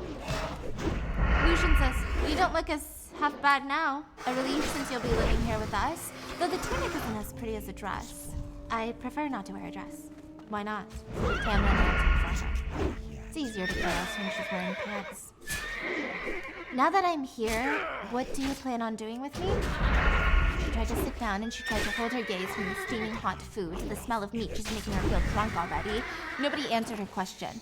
Tamlin walked over, more like a stride, like a lion on a hunt, okay? Such arrogance, such confidence, and he starts quietly piling food onto her plate. I can serve myself. It's an honor to be served by High Fae. And he just kept putting more food on the table and then he went back to his seat. You look better than before, and your hair is clean. I guess this is his way of like breaking the ice. I don't know, giving a compliment. carry anymore. You're High Fae? Fairy nobility? Lucian coughed. I'll let you answer that one. Yes, we are. What do you plan to do with me now that I'm here? Nothing. Do whatever you want. I'm not your slave. I don't keep slaves. Do you wish for me to earn my keep to work? What you do with your life is not my problem. Why you took her Yeah, here? Lucian leaned over. Don't you have interests? No? So typically human. And Tamlin says, do whatever you want with your time, just stay out of trouble. My family is starving. Please let me go. There must be some other loophole to atone for what I did. Now the red-haired one snapped. Atone? Have you even apologized, human? I'm sorry. How did you kill him? Was it bloody? Was it a fight or just cold-blooded murder? I shot him with an ash arrow, and then an ordinary arrow hit the eye. He didn't put up a fight. After the first shot, he just stared at me. Yet you killed him anyway, though he made no move to attack you, and then you skinned him. Tamlin didn't scream, but he assertively said, "Enough! I don't want to hear the details." My family won't last without me, not through the month. Do you know what it's like to be hungry? Do you know what it's like to not know where your next meal is coming from? I need to go back. Your family is alive and well cared for. You think so low of fairies that I would take your only source of income and nourishment and not replace it? So he's basically saying that he gave them money and meat and stuff. They're taken care of. It's really weird. So she's like, "What? You swear it?" And he's like, "On everything I am and I possess." So for some reason, Farah was in a pissy mood and she shot up from her chair, and before she could throw herself across the table to try to stab the two, I don't know why, she just was like, "You know what, you guys, okay?" She felt invisible hands slam her back into the chair, and she felt like she was tied down. And Tamlin this time very assertively warns her, "I'm going to warn you once and only once. I don't care if you live somewhere else, but if you cross the wall, if you flee, your family will no longer be taken care of." So now it registers to Farah. Even if she made it across the wall, her family was doomed if she came back. She would have to hide them forever against the treaty, against this beast, and he would probably sniff her out no matter how hard she tried. And on top of that, at least right now, they're getting food and money, right? Oh, because fairies can't lie. Yes, and also the treaty is a life for a life. So basically he has the right to kill her, but he doesn't want to kill a human. Like, I guess this is like a moral fairy. So he just brought her to live here for the rest of forever, but he has to take her life in a sense. So this is his taking her life, and she's just gonna die in Prithian when she gets older. Yeah. Oh wow, okay. Yeah, and so he's like, "The food is not enchanted or drugged. It'll be your own damn fault if you faint. So if you're gonna sit at this table, then you eat. And Lucian, try your best to be polite." So Farah sat down and she ate and ate and ate and ate. Okay, she's trying not to moan because it's the best food she's ever had. And Farah reached for more chocolate cake, but all at once, all the food on the table vanished. She puts her fork down, trying not to look disappointed. And he's like, "One more bite and you're gonna vomit your guts out." I guess she's stuffing herself too much after having no food. "Thank you for the food." And she gets up to leave. And Lucian speaks out. "It's been a few decades since I last saw a human, one of you. But humans never change. So I don't think I'm wrong in asking you why you find our company so unpleasant. Surely the men at home aren't much to look at?" Farah turned around. "You're high fae. I'd ask you why you even bother inviting me here at all, or dining with me." "True, but indulge me, you're a human woman, yet you'd rather eat hot coals than sit here longer than necessary, ignoring all of this." Yeah. Look at this hot bod. Yeah, he's like, "I'm so confused. Usually girls be throwing themselves at me. What's wrong with you?" "Surely we're not miserable to look at. Maybe you have someone back home. Do you have a line of suitors out your door that makes us seem like worms in comparison?" "I was close to a man back in my village." The two men exchanged glances, and Tamlin said, "Are you in love with this man?" "No." "Are you in love with someone else?" The two men shared another glance. "No." And Farah couldn't help but laugh. "Is this what you really want to know about me? If I find you more handsome than human men, if I have a man back home, why bother to even ask at all when I'm going to be stuck here for the rest of my life? We want to learn more about you since you'll be here a good while. But go rest. We're both busy those days. If you need anything else in staff, go ahead." Why are you so generous?" "I kill too often as it is, and you're insignificant dude, how enough did to it not call ruffle from the that estate. far Unless you away? start trying to kill us." Okay, so that's a good indicator right there, Well, letting me know how far the range is. And That's that kind night, of Farah should have ridiculous. slept well in that warm plush bed of hers, but she felt empty on the inside, okay? She hoped that maybe at least he's providing her family with warmth and comfort, something more than what they had. And she slipped into a deep sleep before being woken up by a thud. She had set up a trap. Yeah, not that the trap is gonna do anything to the fairies, but instead of trapping a fairy, Alice, the head servant in charge, tripped on the thing, and she was really pissed. And Farah's like, "I'm sorry. What in the bottomless depths of the cauldron is this?" "I didn't think anyone would be in here so early. I meant to take it down after I woke up." "You think a bit of rope snapping in my face is gonna keep me from breaking your bones? You think that'll do anything to any of us?" "Sorry, it was supposed to give me time to run." "You can't outrun us either, girl." "I know, but at least I wouldn't face my death unaware. My master gave his word that you could live here. Live, not die, and we will all obey. But by God..." Did you have to wreck those curtains? They were lovely. Sorry. At least you're willing to put up a fight. Anyway, let's get dressed. So they're like developing a cute little relationship, like a mother-daughter relationship. Okay, like a mother-hen relationship. And they start getting ready for breakfast, and it's like a royal affair. You have to have a team of people getting you ready to eat breakfast. What is going on right now? She's turning into a princess. I know, literally. And so Farah is like, where are we? She's asking Alice, and Alice is like, somewhere safe. That's all you need to know. If you go poking around the grounds, you keep your wits about you, okay? What sort of fairies should I be warned about? All of them? My master's protection only goes so far. They'll want to hunt and kill you for being human, regardless of what you did to Andras. What am I to do now? Perhaps take a walk in the gardens? Farah wanted to laugh. Take a walk in the gardens, okay? She hasn't done like that in years. So what are you talking about? Take a walk in the gardens. She doesn't have time to take a walk in the gardens. She's gotta go home. Anyway, she took a walk in the gardens. It was incredible. She could have stared at the garden for like hours on hours. It was the most beautiful thing ever. Like just endless gardens of pastel peonies and roses and just the smells of the gardens, the birds chirping, And then when she got back in, and around there, she runs into Tamlin. Where are you going? Good morning. You said my time was to be spent however, and I didn't realize I was under house arrest. Of course you're not. Do you want to do it? No, thank you. But he followed around anyway, and they started kind of walking around, and he's scoffing at her idea of the treaty. That treaty doesn't ban us from doing anything except enslaving humans. The wall is an inconvenience. Border. If we cared to, we could shatter it, march right in and kill all of you if we wanted. Do you want to destroy the wall? I have no interest in mortal lands, though I can't speak for others of my kind. What was your friend doing in our lands then? It's the wolf. What was your friend doing? There's a sickness in these lands across Prithian. The sickness started 50 years ago, and that's why this house and these lands are so empty. Most have left. The blight spreads slowly. So the blight is the sickness. It's made magic strangely. Even my own powers are diminished. These masks are a result of the surge that happened during a masquerade 49 years ago. Since then, we cannot remove them. They all went to a masquerade party wearing masks one day, and the sickness came, and there was like a curse put on them. And now everyone in Prithian is slowly losing their powers, and they're not sure how to stop it. And so Farah is like, you didn't have a mask as a beast. The blight is cruel like that. It's not a disease or a sickness or even a plague. It's focused on magic, on those in Prithian. Andras was across the wall that day. Can the blight hurt humans? Can it spread over the wall?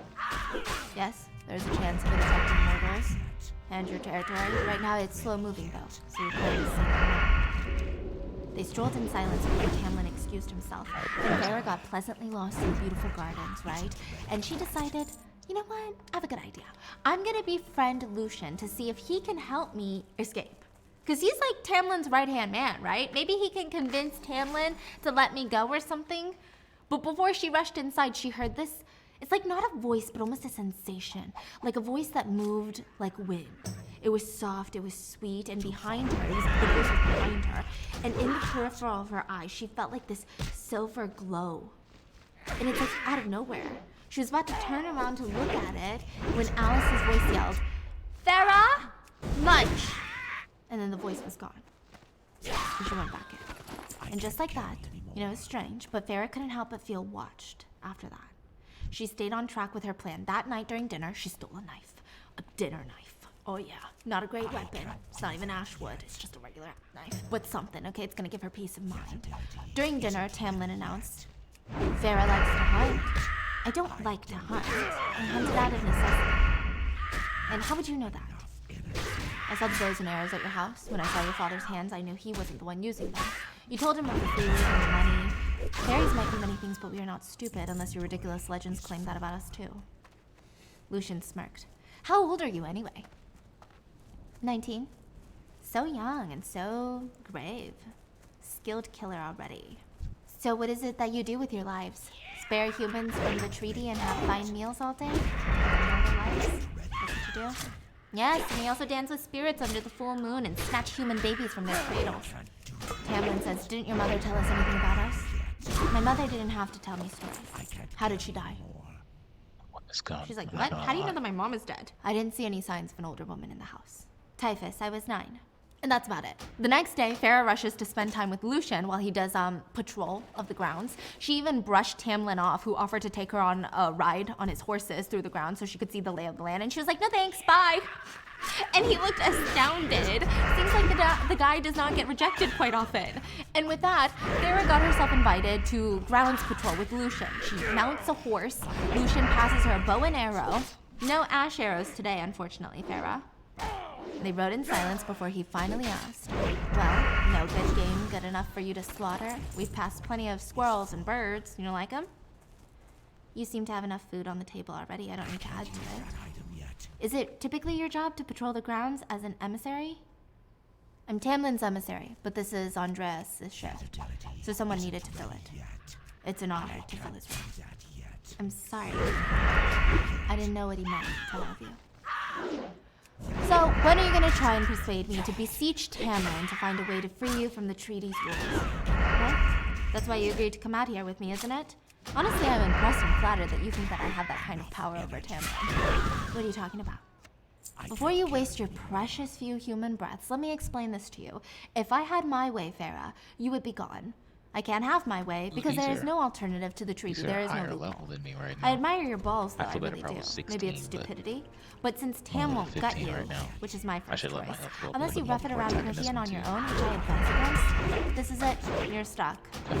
On that ride on Border Patrol, Lucian did reveal a few things, I'm though. almost First, 16 now. the blight seems to have been caused or exacerbated by a woman.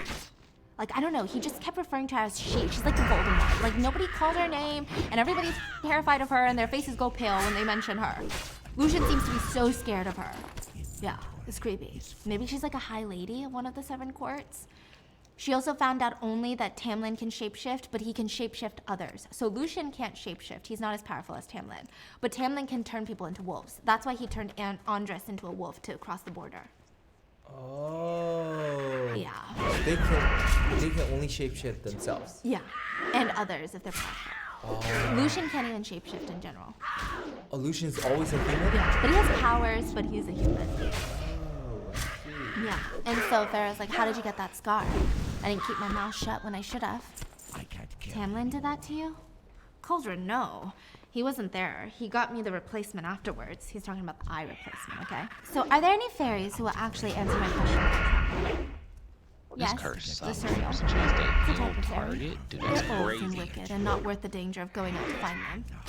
If you're too intrigued, I'll tell Tamlin and he'll send you to a God, house dude. arrest, which you would deserve if you really were stupid enough to seek out a cereal. And then during the patrol, the Sith windy voice came back, making her shudder, and Lucian's voice sounded alert, and he whispered, put your bow down. For God's sake, put your bow might down. have Look to straight ahead pop and up here don't really react. quick. No matter what you feel Take a or quick see, no body matter break, what guys. it I'll be right says, back. don't react, don't look, just stare ahead. It was strange. It was like Farah could almost hear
a voice inside of her head, an airy voice telling her, I will grind your bones between my claws. I will drink your marrow and feast on your flesh. I am what you fear. I am what you dread. Look at me. Farah had to try exceptionally hard to not look, but it's like every part of her being wanted to look. And then finally, after what seemed like an eternity, it was gone. What was that? You don't want to know. Was that a surreal or whatever you were saying? No, there's a creature that shouldn't be in these lands. We call it the bogey. You cannot hunt it, you can't kill it, even with your beloved ash arrows. Why can't I look at it? Because when you look at it, when you acknowledge it, that's when it becomes real. That's when it can kill you. That night at dinner, Lucian announced that they went on a hunt, and everything was light and dandy until he mentioned to Tamlin that the bogey was in the forest. And Tamlin shot up from the dinner table, shaking the whole room, and left without saying a word. Where is he going? To hunt the bogey. You said he can't be killed, that's why you can't face him. Tam can kill him. Let's go, Tammy boy. And for a while, Tamlin was gone hunting. He would come back all moody and then go back out. And Farah, preferred him being gone. He was so intense. But she also noticed that Lucian cared a lot for Tamlin. He doesn't want your help hunting the bogey. He prefers to be alone. And there's no one else who can help him at all. He would probably shred them for disobeying his orders to stay away. He would be that brutal? You don't hold on to power by being everyone's friend. And among fairies, lesser and high fae alike, a firm hand is needed. We're too powerful and too bored with immortality to be checked by anything else. For some reason, Farah felt for Tamlin. He didn't even seem to want this position to begin with. It just seemed like he was a forced leader into this. He didn't even like whatever he's doing. Why does he want to help protect this manor? Why does he care about, he seems miserable. So from that night forward, Farah starts to have nightmares about killing Andres and the blood on her hands, and she felt like a killer.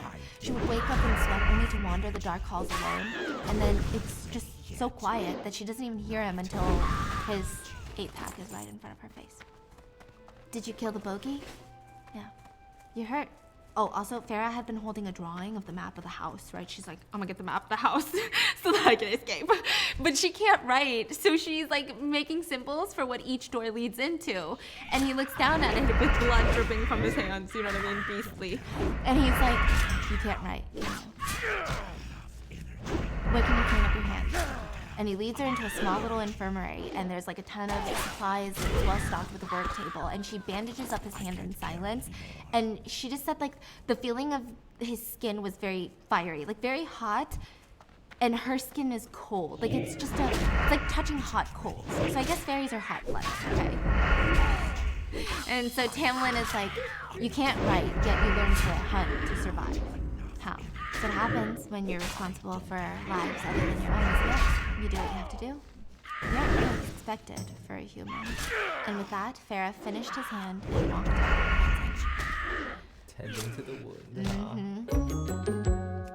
Hello, are you guys joining me for lunch? Okay, if you guys have been following me for a while, you guys know that I have a serious, insatiable obsession with delicious food. I have a whole YouTube channel dedicated to good food. I love it so much, and that is where HelloFresh comes in handy. Because I'm obsessed with having a home-cooked meal every single day, and HelloFresh makes it so easy. You get pre-portioned ingredients that are farm fresh to your door, and you can even get seasonal recipes straight to your door. So you don't have to go to the grocery store, you don't have to browse online for all these crazy recipes and make a shopping list. HelloFresh makes home cooking so much easier, and it's actually really fun. My fiance does all of the HelloFresh cooking. He freaking loves it. He used to make the same thing every single day before HelloFresh, and now he thinks the talent is from him, not HelloFresh. He's like, I am Gordon Ramsay. I think the coolest thing is that you get all the good perks of cooking from home without all the stress. So you get to see exactly everything that goes into your meal. You get to taste the amazing food, but you don't have to go to the grocery store when it's hectic. You don't have to make these shopping lists. And on top of that, my food waste went down a lot because I don't have to buy a whole bag of carrots when I just need 1 or 2 for a recipe. Sometimes when I'm in a crunch, I get the HelloFresh fast and fresh recipes.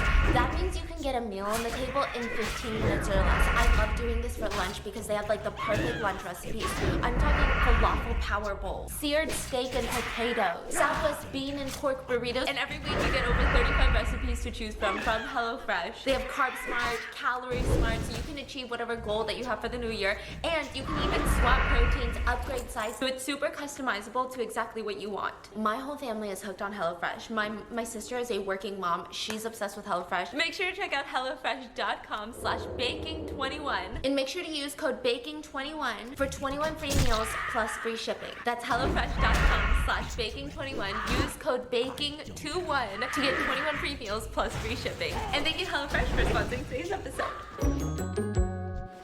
The next day, she overheard a conversation between Lucian and Tamlin, and Lucian was upset and Tamlin seemed annoyed. He warned Tamlin that there wasn't much time and all Tamlin is doing is sulking and glowering and he isn't even trying anymore.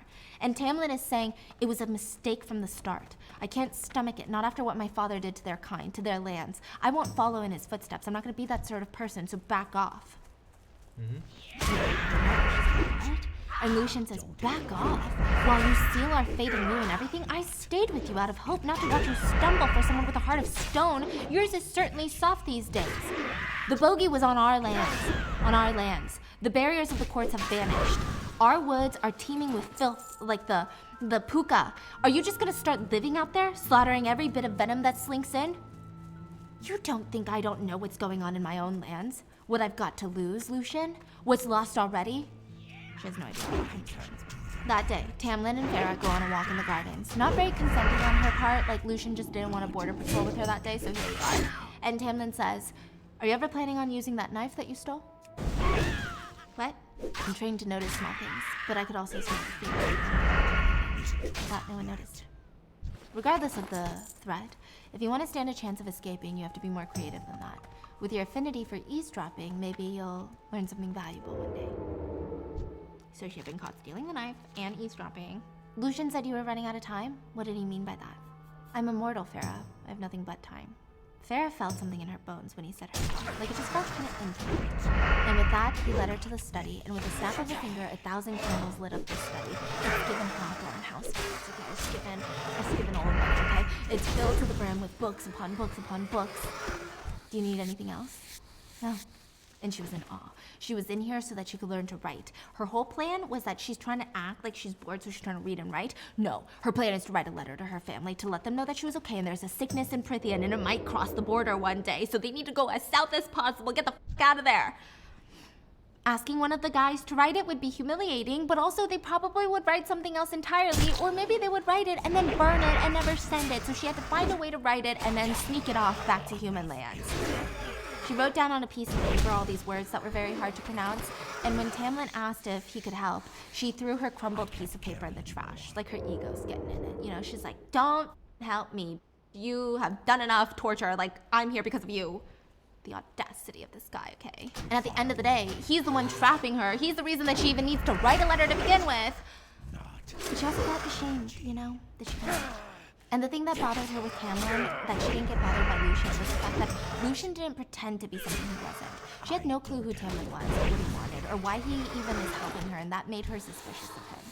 He didn't understand, so he's out here saving her life, and she's just confused. Like, how many times can he promise that he won't hurt her? It's like a lover's quarrel. They're both like bickering. There's sexual tension there for sure. Anyway, in the study, on the giant wall, she sees a painting, like a mural of the map of Prithian. So this is when she learns about all the courts. And it all started with a cauldron. That's the story of the Kovuplays. A cauldron tipped over, letting its gold to experience the world, and those lands and those people were turned into fame. Yeah, and that's the map that she learned that she was in Springcourt, which made the most sense. It's like the southernmost territory in Prithian, right? And the whole reading and writing thing, taking too long. Farah needs answers now, so she knocks on Lucian's door. Come in, human. Farah tries to ask him questions about Tamlin, which he does not answer, and she says, too bad you're not a surreal, spouting any information I want if I'm clever enough to trap you. You have your secrets, Farah, and I have mine. Yes, but if you were a surreal, how exactly would I trap you? I would probably have a weakness for groves of young birch trees in the west. Also a likeness for freshly slaughtered chicken. And I would probably be so greedy that I wouldn't notice the double loop snare rigged above the grove to pin my legs in place. So he's telling her exactly how to trap one. I somehow prefer you as a high fae. Now, if I were insane or stupid, Farah, to go after a surreal, I would also take a bow and quiver, maybe a knife. Just like this one. And he said a knife on it. I would be prepared to run like hell when I read that surreal. To the nearest running water, they hate grass and water. I'll be conveniently hunting on the grounds. And with my superior hearing, I might be feeling generous enough to listen to someone who screams from the western woods. But it's a good thing that I had no reason telling you anyone today. Tamlin would eviscerate anyone who told you how to trap a surreal. One more time, what does surreal do? It's a fae that like, you can ask any questions. Uh-huh. So the Fae can't lie, but a surreal has to answer your questions. It's like a truth teller Fae. And it's not even just... do they know everything? They know a lot. Oh. Yeah, they know a lot. And they have to tell you. But that doesn't mean it's just gonna tell you exactly what you want. Sometimes they talk in like prophecies, you know, you get it, right? She's like, well, it's a good thing that while you have superior hearing, I have a superior ability to keep my mouth shut. And as she walked out, he said, I think I'm starting to like you. For a murdering human. Farah went into the western woods to track a surreal. She took a fresh chicken from the kitchens. Nobody stopped her. Yeah, they thought it was weird, okay, but nobody stopped her. She set up a trap, placed the chickens, and waited. Hunting in these woods felt a lot scarier and more sinister than her old stomping grounds. She tried her best. She climbed a tree and she waited. And after a while, a snap. And this wicked, ear-piercing scream just like filling her temples. She climbed down from the tree, and there in front of her is a surreal. Hunchback, tall, skinny, gray creature whose skin looked like leather pulled back over a skeleton. Looked like dry, like it hadn't had a sip of water in years, like dehydrated.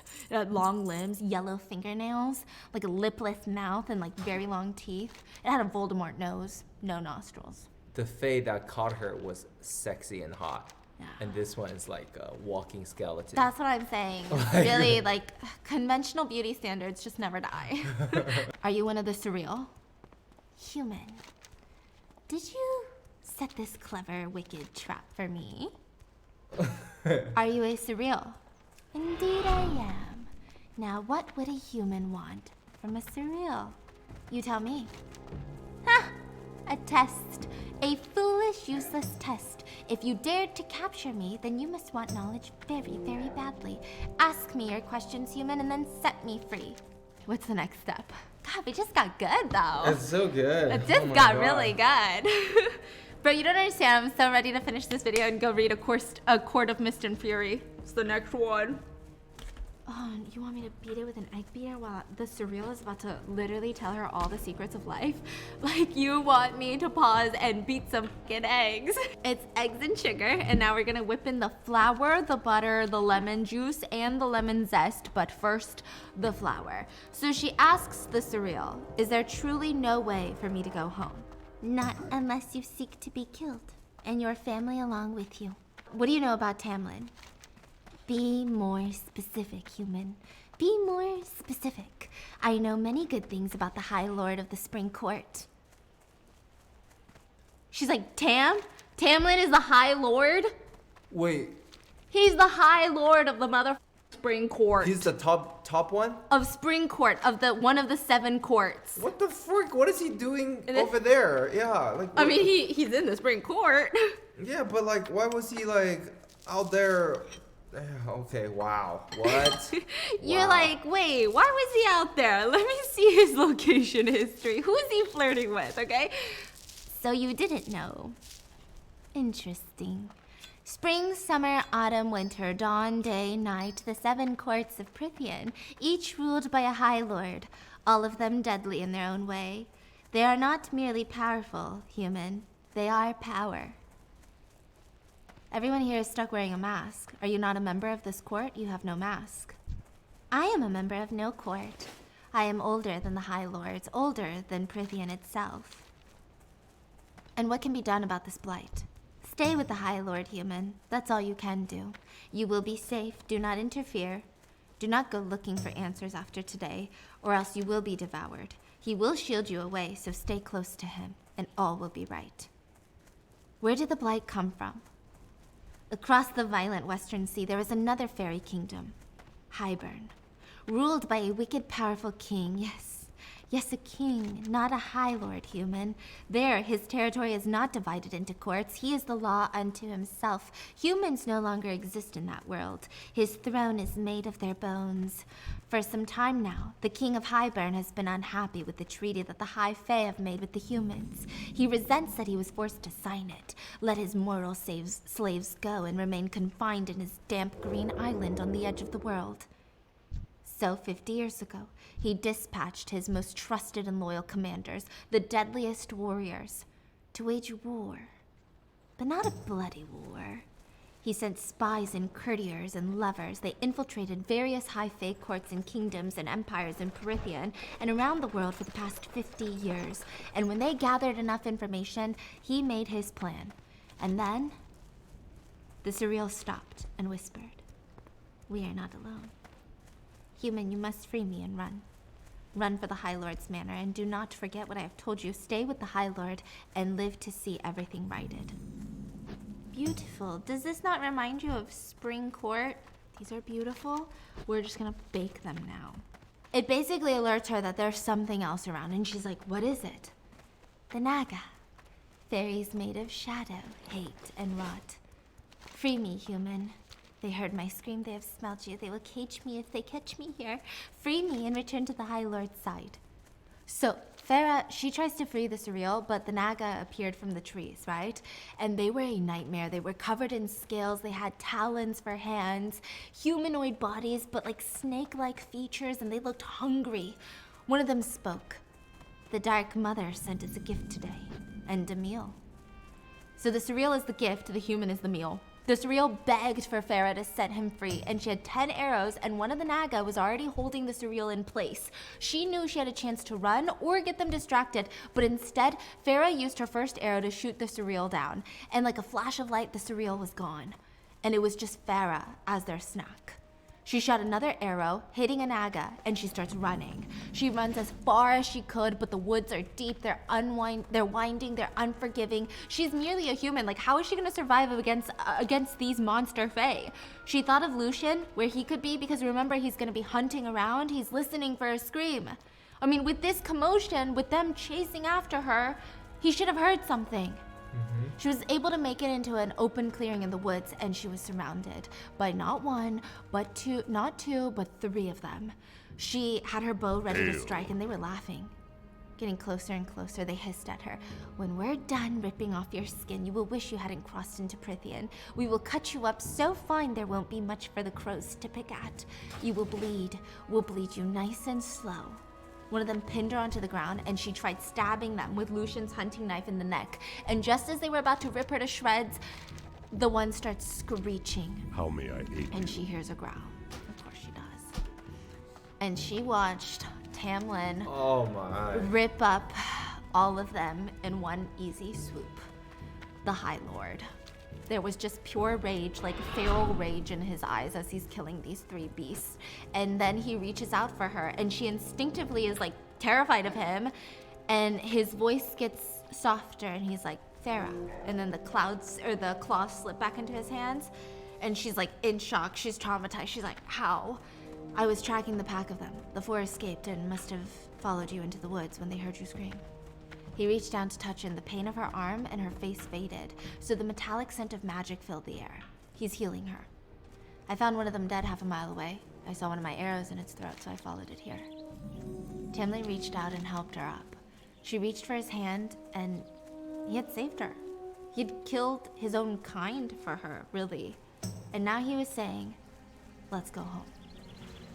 Farah learned that day that after killing the Naga, there was no triumph in Tamlin. There's no what? Triumph. Like, he wasn't happy that he killed and he won. He just seemed almost more shame and defeat.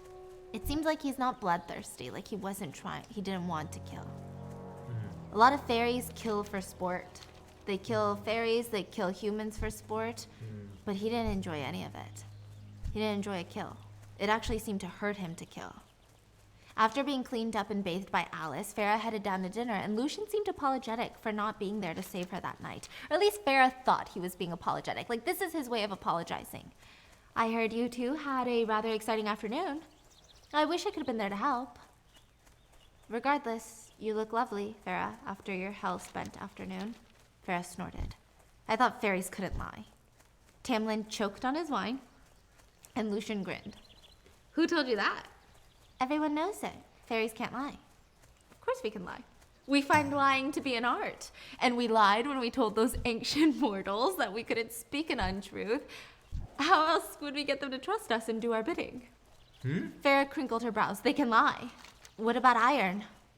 "Iron doesn't do a lick of harm. Only ash, as we all know." Farah looked at Tamlin. Tamlin said, even though Lucian has revealed some of our closely guarded secrets, we have never used your misinformation against you. We never willingly lied to you. I don't know if that makes her feel any better. She sat down to eat and Tamlin asked her if she was all right. And she was confused and taken aback by the concern in his eyes, like he seemed genuinely worried for her. And she confessed that she caught a surreal. But she lied and said that the Naga had interrupted her before she could even ask anything of value. And Tamlin was impressed. You actually snared the surreal, a human girl. What? This is supposed to be hard? They share a look and Tamlin brought up her family. You love your family very much, don't you? I wonder if they realize it, that everything that you have done wasn't just about a promise that you made to your mother or for your sake, but for theirs. I could still help you write to them, you know? Leave me alone. Like, Farrah gets really sensitive about it, okay? So before Farrah could storm out, Tamlin was already in front of her because he's super fast. And he's trying to say, I'm not insulting you. Well, I don't need your help. Clearly not. A human who can take down a fairy in wolf skin, who ensnared a surreal and killed 2 Naga on her own, they're fools. They're fools for not seeing it. You gave up so much for your family. And then he lifted his hand to touch her cheek, but he stopped before he made contact and he dropped his hand. And he said, do you even know how to laugh? I don't want your pity. Do you want a friend, Farrah? Can fairies even be friends with mortals? And Tamlin went on to say, 500 years ago, enough fairies were friends with mortals that they went to war on their behalf. How do you think the human army survived as long as they did so much damage to my kind? Even came to a treaty with ash weapons alone? No. Fairies fought and died at the human side for their freedom. They mourned when the only solution was to separate our people. Were you one of them? I was a child at the time, too young to understand what was going on, but had I been old enough, I would have been against slavery, against tyranny. I would have gladly gone to my death no matter whose freedom I was defending. For what it's worth, your family is safe. They have no memory of me bursting into their cottage. They think a long-lost, wealthy aunt called you to her aid on her deathbed. They know you're alive, they know you're fed, they know you're cared for. You altered their memories? Glamored their memories. It's like putting a veil over them. I was afraid that your father might come after you or persuade villagers to cross the wall with him to find you, further violating the treaty. Well, you don't know him. My father wouldn't have bothered to do either. Yes, he would have. And that night, Farrah asked Tamlin if she could paint. That's what she wanted to do in her free time. Paint. She said, I'm not good, but if it's not too much trouble, I won't make a mess. I can paint outside if you'd like. I can help work to pay for the supplies. It won't be a problem. The house is too clean anyway. Paint wherever you want. And he offered to show her the gallery. He had had it closed off, but he wanted to show it to her, and he smiled at her, and Farrah felt a smile creeping on her own lips. She had never, ever had her breath catch like that before. Not by a man, not by Isaac, never. And so that night, she went to sleep like a giggling little girl, and then a scream shattered the peace of the night. Farrah shot up in her bed, ran out, and it was the scream of pure pain, pure suffering. She ran out to see Tamlin hauling a fairy on his back. There was blood soaking out of that fairy, and it had black stumps on its shoulder blades that were bleeding profusely, and Tamlin yelled at Lucian to clean off the table for him. He was dumped just over the border. Summer court. The fairy cried, my wings, my wings! She took my wings! Again, who the fuck is she, right? But whoever she was, she ripped off the fairy's wings. Literally ripped it off. How you doing? So it's screaming, she took my wings, my wings! Farrah watched in horror and reached for the fairy's arm to hold him down while Tamlin tried to help and stitch him up. The fairy's skin was like velvet smooth, like very slippery. Lucian was useless. He was throwing up at the corner. And Farrah's breathing... Lucian is throwing up? Yeah. What the heck? The fairy's breathing slowed and it cried to Farrah, she took my wings. She took them. I know. And Tamlin whispered to Farrah, the wounds aren't clotting. Can't you use magic? Do something? Not for major damage. Once, but not any longer. So, meaning the magic, the magic is weakening for everybody. So he's not strong enough to, get this much damage healed anymore, yeah. And the fairy just cried, she took my wings. And Farrah knew that the fairy was gonna die. So she got to eye level with the fairy, holding its hands. And she kept whispering, it'll be alright, it'll be alright. And it turned to her and said, my wings. You'll get them back. You swear? Yeah. And the fairy's eyes closed, and Tamlin uttered a prayer. But even after the body went limp, Farrah didn't let go of the fairy's hands for a while, just kept stroking his hair. It was only when Tamlin tugged on her, she had no idea how long she had been sitting there. And he's like, Farah, it's okay. Let go. We can't leave him here. I know, I was gonna walk you up first before I bury him. I want to go with you. No, I have to do this alone. But also he asks, why? You dislike our kind on a good day, and after Andres, why? Like, why even show any sympathy for this fairy? Like, you freaking hate fairies. You literally killed a fairy in the woods out of spite. Just because it's a fairy, right? And she said, because I wouldn't want to die alone. Because I would want someone to hold my hand till the end. And even a while after that. I guess that's something everyone deserves. Fairy or human. I regret what I did to Andres. I regret that there was such hate in my heart. And I wish I could undo it. And I'm very sorry. Tamlin said nothing, but he carried the fairy downstairs to be buried. And I guess in order to try and connect with Farah after her apology, the two guys decide to lift her spirits by taking her on a little picnic the next day.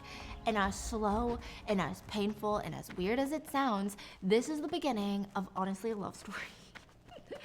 So through the next couple chapters, Tamlin is showing Farah all the things in life that he's taken for granted. The beautiful meadows, the ponds that are filled with not water, but like silvery liquid that was thick and you could cup it in your hands and it felt like you were cupping, I don't know, stars?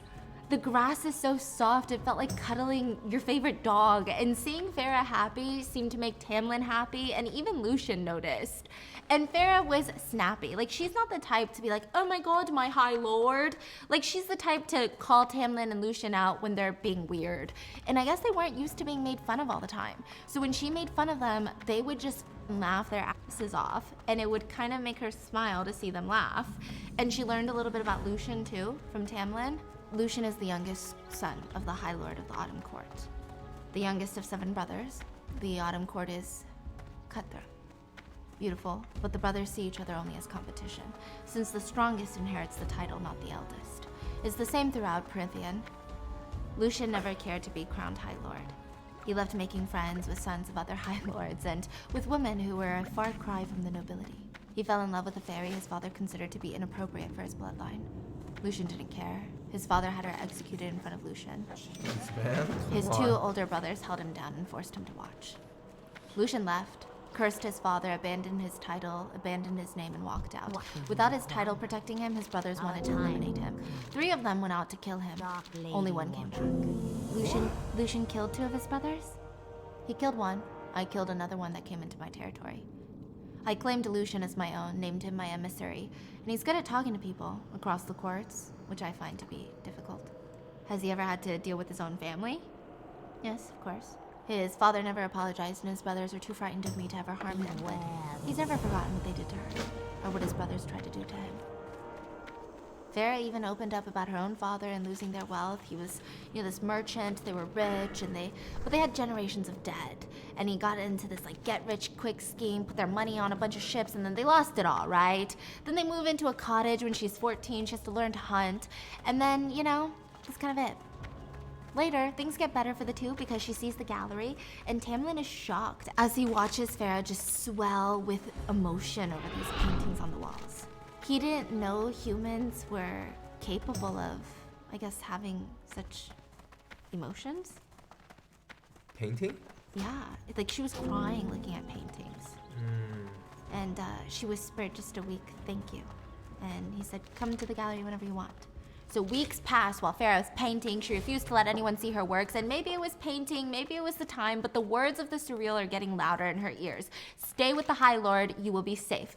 And so that's what she did, and it felt nice, okay? She's fallen in love. Tamlin was becoming someone that she was happy to talk to. Sometimes they would just spend hours near each other in comfortable silence. She asked him once, why even do all of this? And he responded, because your human joy fascinates me. The way you experience things in your lifespan so wildly and deeply and all at once, it's entrancing. And I'm drawn to it even though I know I shouldn't be. Even though I know I should try not to be. And with that, he kissed her on the cheeks. And she was like, ooh, do more, but he did it, okay? And then when he left, she craved his warmth, okay? Something just changed between them. He even wrote her a poem with all the crumbled up piece of paper of words that she didn't know. Remember, she crumbled it up in the beginning? And he wrote her a poem using all of those words, and he read it to her. And for that, and because of him, she said that was the first time she laughed a real laugh. And it felt like all those years that she had hardened herself, it just shattered it all open again with that one laugh. It was a dirty, naughty poem, let's just say that. Okay? What? Yeah. Tamlin even opened up about his own parents. My father was as bad as Lucian's. Worse. My older brothers were just like him. They kept slaves, all of them. Human slaves. I couldn't bring myself to harm you or your family. I didn't want to be just like them. And so that's why he offered her the loophole. Thank you. What about your mother? My mother loved my father deeply. Too deeply. She would never say an ill word against him. I never wanted the title. My brothers would never have let me live to adolescence if they had suspected that I wanted the High Lord title. So from the moment that I was old enough, I joined the army to train. My purpose was to serve my father, or whoever, whichever brother got his title. Fighting and killing were about the only things I was good at. I trained, and my power kept growing, and I couldn't hide it. Fortunately, or unfortunately, my family were all killed by the High Lord of an enemy court. I was spared for whatever reason. Which one? We'll soon find out. So that's how you became High Lord? It was a rough transition. Many of my father's courtiers defected to other courts rather than have a warrior beast snarling at them.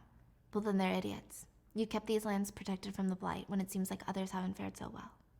They're all idiots. So basically, they're like, these guys didn't like that he's the High Lord because it's all about politics, but this is just like a warrior, basically. Like, he was never trained in politics, he never cared for it. So that's why he has Lucian as his emissary, right? And as they walked back into the garden back home, Tamlin's whole energy shifts and he tells her, stay hidden, no matter what you overhear, do not come out. And with that, he was gone. So she ducked behind like a tree and she saw Tamlin and Lucian talking to someone, but there was no one on the other side. It's like they're talking to the air. When they're walking, all of a sudden, he's like, hide. Yeah. And they're I guess talking he saw Lucian talking to someone. Oh, he tells her to hide. Yeah, they're like far enough, I guess, where they didn't sense them. So she gets closer and she hides, and there was a voice coming from whoever they're talking to, and the voice says, your continued behavior is garnering interest at the court. She's begun wondering why you haven't given up. She's also wondering why 4 Naga wound up dead not too long ago. Lucian tries to be the one, you know, he's the middle guy. Tamlin is not like the other fools. If she expected bowed heads, she's more of an idiot than I thought. Speak so ill of she who holds your fate in your hands. With one word, she could destroy this pathetic estate. Tamlin says, tell her I'm getting sick of cleaning up the trash she dumps on my borders. Huh. She sets them loose as gifts. Reminders of what will happen if she catches you trying to break the terms of... And Lucian interrupts, he's not. Now get out. We don't need you defiling our home. Thought you had a heart of stone, Tamlin. You certainly keep a host of fear inside you. Don't worry, High Lord. All will be right as rain soon enough. Lucian said, burn in hell, and the thing was gone. The voice was gone. Tamlin came out to get Farah, and Lucian was already questioning her. What did you hear? Nothing. I swear. Nothing I understood anyway. Who was that? Tamlin says, there are certain fairies in Prithian that inspire the legends that you humans are so afraid of. And the 2 men told her they would see her at dinner, and they left her contemplating what the f is going on here, and what the f is she, okay? Why does everybody keep referencing a she? Now let's talk about Fire Night. It's called Kalanmai. It's a spring ceremony with bonfires. And essentially it's to help create the magic that regenerates the land for the year ahead. So the fairies, they soak magic from earth. So now it's like the festival to give back to the earth. It's like harvest season, okay? So Farah asked how they create the magic, and he said, there's a ritual, but it's very fairy. He also mentioned that she's not invited to the ceremony. So the day the festival came around, literally everybody, Alice, all the other servants, everyone was leaving. She's gonna be alone in the house. And Farah asked Tamlin if she could go, or if she could at least see, and he refused. He told her sternly, go to your room, lock your doors, set up a trap. What? Just do it. Don't come out till morning. She watched him leave, and she could hear the drums beating faster and faster. She could see this giant bonfire from afar, like really afar. She would have to take a horse to get there. Just getting bigger and bigger, and the drums, they were getting interesting. Like the drums were almost calling to her. The drums, it felt like they were inside of her. Like she's going crazy. She just wants to get closer and closer to these goddamn drums. So by 10 p.m., I can't do it. I can't do it. I gotta go clubbing. I gotta dance. That's how she feels. She hesitantly leaves the room, walks out, gets on a horse, follows the incessant beating of the drums, and when she gets to the bonfire, is spectacular. I mean, it's a party. Nothing terrifying, no human sacrifices. Why is she not allowed to be here? Everyone's dancing, okay? What's the problem? Some fairies don't even have masks on, which means that they've traveled from other courts to this party. And then she felt someone grasp her arm tightly. She turned around. 3 fairies were staring at her. Human women. We've not seen one of you in a while. She tried to pull her arm away, but the grip was tight. What do you want? There's some fun on fire night. And with that, they start dragging her towards the woods. You're trying to her? Oh my. The drumming is too loud for anyone to even hear her. She tries to stand her ground and she's like, leave me alone. And they say, bold statement coming from a human on fire night. Once the ritual is performed, we'll have some fun, won't we? A treat. Such a treat to find a human woman here, huh? She's like, get your hands off me. And they drag her further into the woods. It's like game over time. And they shove her onto the ground. And before she can hit the ground, hands catch her. Then a velvety, smooth voice. There you are. I've been looking for you. Farah kept her eyes on the 3 fairies, and their eyes went wide with fear. Thank you for finding her for me. Enjoy the ritual. And the fairies went off. And Farah looked up to thank him, and there was the most beautiful man that she had ever seen. Oh my god. He was. Here we are. He was. Here we are. He was sensual. He was grace. He was sophistication. He had short black hair. He had raven-like features. They were sharp. He had these violet eyes that were almost. Time is They were money, a lot. friend. He had no mask. He was just Have a good dripped in one. like a tuxedo, like a velvet tuxedo, okay? And he dripped charisma, but also power. And those 2 are lethal together. He's wearing all black, and it was so cut close to his body, she could just see how lean and muscular this guy is. What's a mortal woman doing here on fire night? Why are these high lords so interested in Yeah. a mortal human? Yeah. Why? I know. My friends bought me. And who are your friends? 2 ladies. You're welcome for saving you. Strange, though, for a mortal to be friends with 2 fairies. Aren't humans usually terrified of us? Aren't you supposed to keep on your side of the wall? I've known them my whole life. Nothing to fear. And yet, they brought you here to the Great Rite and abandoned you. They went to get refreshments. I'm afraid it's going to be a while for them to return. In the meantime, may I escort you somewhere? No. Enjoy the ride. Try to stay out of trouble. And she blurted as he walked away. You're not part of the Spring Court? And he said with the cockiest smile, do I look like I'm part of the Spring Court? Dang. Because he's not wearing a mask, you know? Damn. Okay. Wow. Okay. Yeah, okay. Okay. Who are you there, huh? Then why are you here then? Because the monsters have been let out of the cages tonight, no matter what court they belong to. So I may roam wherever I wish till dawn. And he leaves. And soon Farah runs into Lucian, who is beyond pissed. He literally plops her on his shoulder and runs back to the house. Literally runs so fast. It's like Edward Cullen from Twilight. Yeah, and he plumps her down on her bed, and he's like, it's the Great Rite. If Tamlin had found you... Didn't anyone tell you anything? No? Fire Night signals the official start of spring. We must regenerate magic for our crops for the year. Each of the 7 lords performs every year. Tonight, Tam will allow great, terrible magic to enter his body. It will take control over his mind, body, and soul and turn him into a hunter. And the only purpose for him tonight is to find a maiden. From their coupling, magic will be released and spread into the earth where it will regenerate life for the year to come. Okay, what is he doing? He's turning evil tonight? He's turning into a pure beast and someone tonight, okay? And he says he won't be the fairy you know tonight. He won't even know his own name. Magic will consume him and replace him with just one thing. Need. Who's the maiden? No one knows till it's time. Tam hunts down the white stag and kills it as a sacrificial offering, and then he makes his way to the sacred cave where he finds a path of fairies waiting for him. He gets to choose. It's an honor to be chosen. Tamlin's instincts will choose the maiden, and once he's made his choice, we're all free to mingle. Though it's not nearly as important, our dalliances will help the land too. You're lucky that I found you when I did. He would have smelled you and he would have claimed you, and it wouldn't have been the Tamlin in the cave that you know. I don't think you would have liked it. I mean, that's the issue though. Like, you gotta tell someone straight up what's dangerous Yeah, outside instead of exactly. like, don't go outside. Yeah. And they're gonna go outside. They're gonna go outside. Yeah. Like, if you tell them if you go outside, you get raped by every single person. Yeah. Then you won't go If outside. you tell me there's a zombie outside, why the would I go outside? Exactly. I'm gonna stay inside. But if you're like, don't go outside, I'm going to a party, I'm going to the party. Yeah. Anyway, I should go. Look at these lemon cakes and lemon. These are burnt lemon cakes. They're not. supposed to be very yellow on top. Oh, that corner one's pretty. Yeah, the corner one. look Okay, really nice. so while these dry, right? Lucian says, I should go. He's gonna smell you in the crowd, and when he can't find you, I need to try and control him.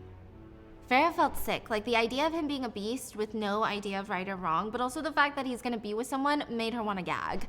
And that night, she could barely sleep. So she scurried to the kitchen to get an apple, and she was about to head to paint when she ran into Tamlin, standing in the hallway. What? So this is like after the bonfire. And he didn't seem like himself. Like, he had paint all over his body and there were smears everywhere, you know, indicating, you know, people were touching him. And she tried to ignore him and pass, but he grabbed her and he pinned her up against the wall. Wait, is he still a beast or no? Like, it's kind of leaving. Oh. Yeah, he's like hungover. Oh. Yeah, and he's like, I smelled you. I searched for you. You weren't there. And he's like growling. I don't even know what that sounds like. I smelled you. I searched for you. I don't know, okay? So she's like, let go. I searched for you, and you weren't there. When I couldn't find you, it made me pick another. And, well, okay, my mom is watching this, but basically, he pins her to the wall and describes what he would have done to her if she had been there and he could have picked her. It is really sensual, okay?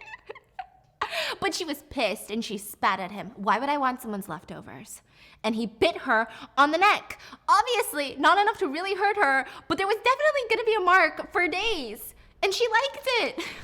But she was annoyed. It was a confusing situation. Like, he just laid down with somebody else, but Farah knew that she wanted him. So she slapped him across the face and went back to her room. The next morning. This part is very confusing for me. Yeah. Okay. Yeah. Also, he's like a 500-year beast. I saw a meme on Reddit that was like, when a 30-year-old starts dating an 18-year-old in a book. Gag. Disgusting. Call the police. When a 500-year beast starts dating a 19-year-old girl. I'm into it.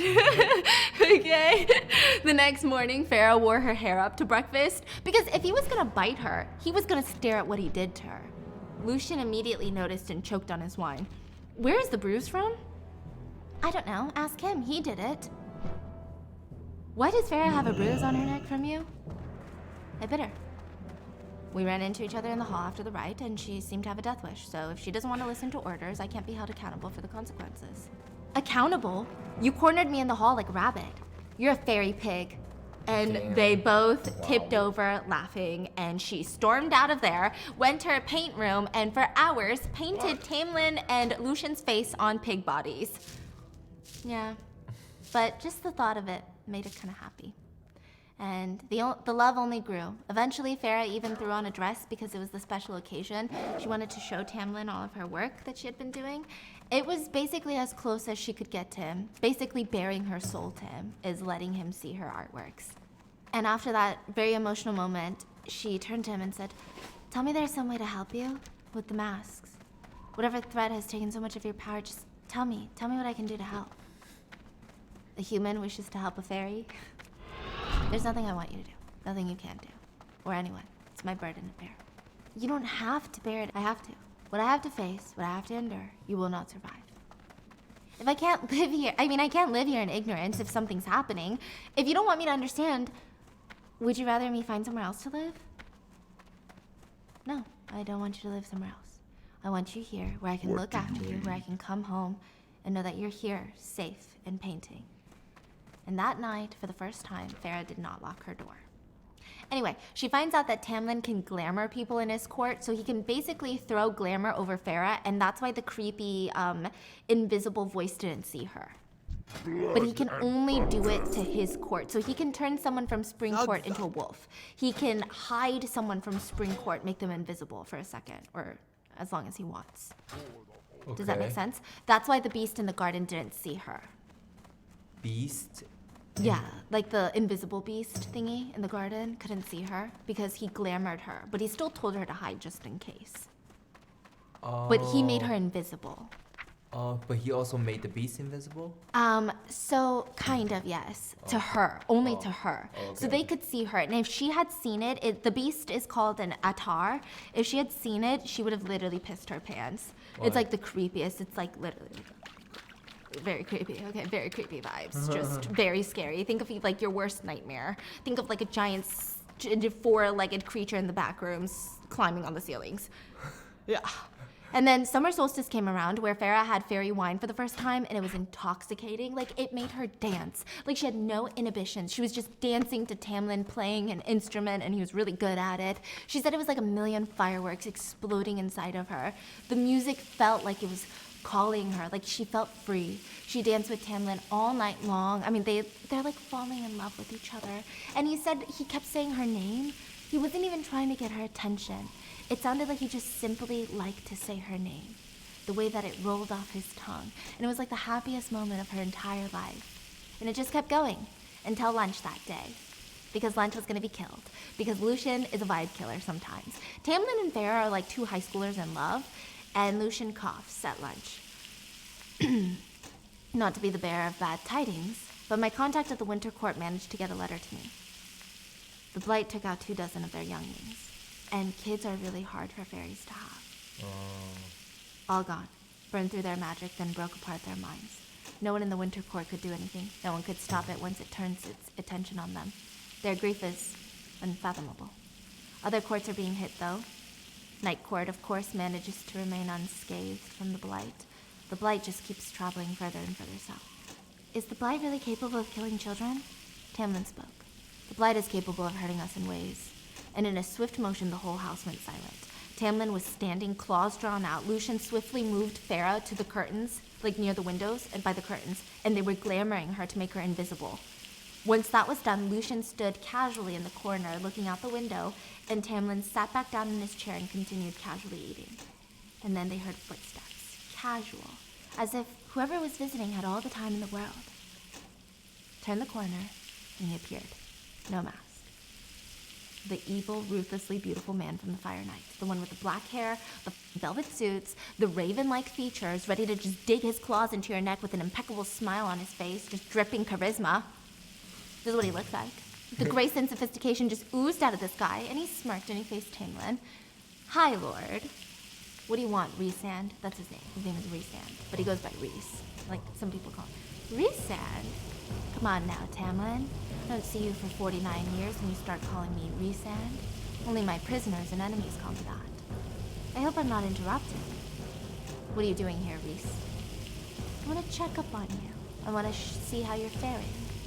What a pity that you must endure the brunt of it, Tamlin, and even greater pity that you're so resigned to your fate. You might be stubborn, but this is pathetic. How different the High Lord is from the brutal warband leader of centuries ago. Lucian snapped. What do you know about anything? You're just Amarantha's. You get a name. Amarantha. Who the f*** is Amarantha? Her. It might be, but not without my reasons. At least I haven't bided my time amongst the hedges and flowers while the world has gone to hell. If you think that's all we've been doing, you'll soon learn otherwise. Little Lucian, you certainly gave us all something to talk about when you switched to spring. Such a sad thing to see your lovely mother in perpetual mourning. So Lucian's mom is the only one that misses him. And he says, watch your mouth. Is that any way to speak to a High Lord of Prythian?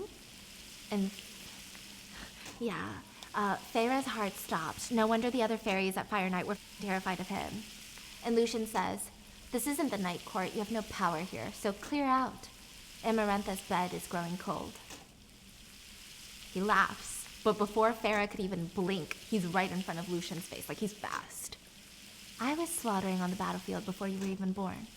Besides, who do you think taught your beloved Tamlin the finer aspects of swords and females?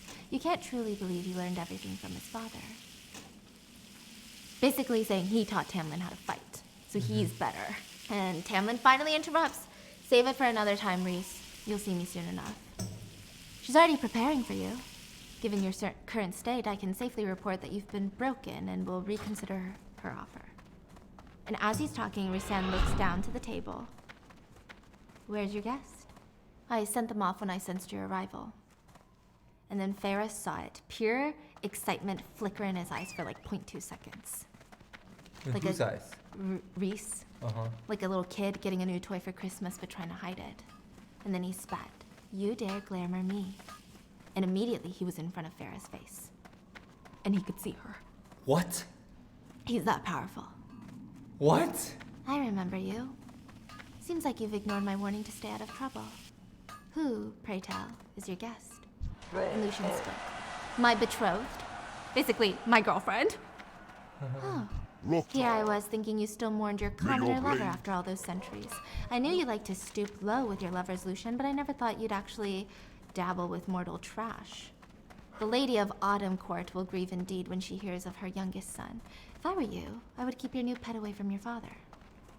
Rizan pried the knife out of Farah's hands because she's holding a dinner knife.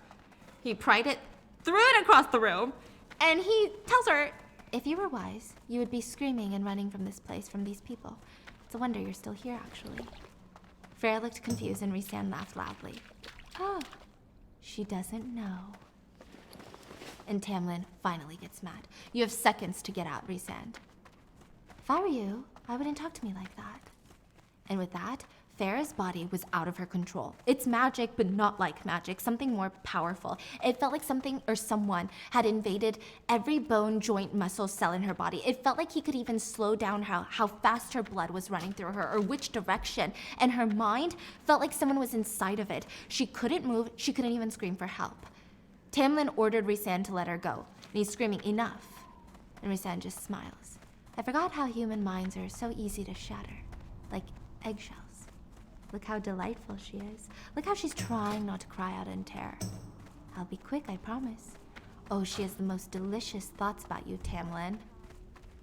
And he goes on to describe all the nasty thoughts that she had of Tamlin and said, if it's any consolation, she would have been the one for you, Tamlin. And you might have gotten away with it. A bit late, though. She's more stubborn than you are. And with that, the invisible claws released her, and she fell to the floor, and she tried to keep herself from vomiting, screaming, sobbing herself, like everything at once. And, Rizan turns to the guys and said, Amarantha will enjoy breaking her, almost as much as she'll enjoy watching you as she shatters her bit by bit. The two guys froze. Tamlin looked different. She had never seen him like this, so vulnerable. Hey boys, Wailing Caverns. First dungeon I have done in over a year. Let's see how this goes.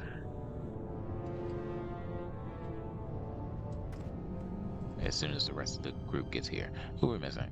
They're here. Orgrimmar, the Barons, okay. There's people still flying in.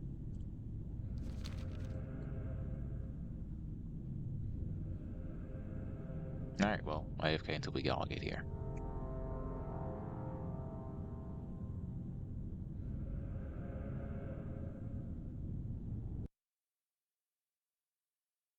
Vulnerable and so weak before. And he dropped his head and said, please. Please, what? Don't tell Amarantha about her. Why not? I'm her or I should tell her everything. Please, beg, and I will consider. Tamlin dropped to his knees and bowed his head on the ground. Lower. Farah wanted to cry with rage because, like, what the f is happening? And he turns around to Lucian and says, you too, fucks boy. And with that, Lucian drops to his knees and touches his forehead on the ground. Farah wanted to kill this man in front of her.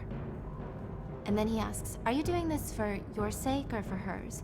You're far too desperate, Tamlin. It's off-putting. Becoming High Lord has made you so boring. What's your name, love? Farah didn't want to respond, but she knew that if she waited too long, he would just invade her mind again. So she blurted the first name that she could think of. A village friend of Nesta's. Claire Bador. Well, this is entertaining. It's the most fun I've had in ages, actually. I'm looking forward to seeing you three under the mountain. I will give Amarantha your regards. And he left. Not by the door, but just like vanished into the room, like into thin air. That night, I'm sending you home. What? No, what about the treaty? I've taken on your life debt. Should someone come inquiring about the broken laws, I will take responsibility for Andres' death. No, please, did I do something wrong? You did nothing wrong. You were perfect. Then why do I have to go? Because there are people who will hurt you, Farah. Hurt you because of what you are to me. And I thought I would be able to handle them, to shield you from it, but after today I can't. You need to go home. You'll be safe there, far from here. Farah argued that she could hold her own, but he refused to budge. She tried screaming, and she's like saying, home is no home, it was hell. Like, I want to stay with you. Treaty or no treaty, blight or no blight, I want to stay. There's no debate. Let me help you. No. So you're sending me away because you think that I'm useless in a fight? Relax. I'm sending you Spirits. away because it makes me sick thinking about you in their hands. What you want? And so she asks how Be long she's seeing going to be ya. sent away for, but Tamlin won't Stay give her away an answer. He promised that she would come back eventually, but she didn't even know if she trusted that answer. So that night, they spent all night doing it. Yeah, it was Is that the magical. first time? She's leaving tomorrow, okay? It was raw, passionate, exactly what she thought it would be. She fell asleep in his arms, and the next morning they did it more, and then he told her to pack her bags because she's skedaddling. She held back tears, and he whispered in her ear, "I love you." And she let a tear fall from her eyes and fell asleep. She packed her bags. She really hates goodbyes, okay? So everyone seemed not just sad to let her go, but there was just something. Lucian stared at Tamlin while watching Farah get loaded into the carriage, and he muttered, "I thought you were smarter than this. You're not even going to give her a few more days? Just a few, before you send her back to that human cesspit?" It's not up for debate, Lucian. Farah would later remember those words and think about it nonstop, but for now she was so focused on leaving Tamlin, she was so sad. And he came up to the carriage. "Remember what I told you. The mortal realms remain safe." And before he stepped away, he looked at her and he said, "I love you."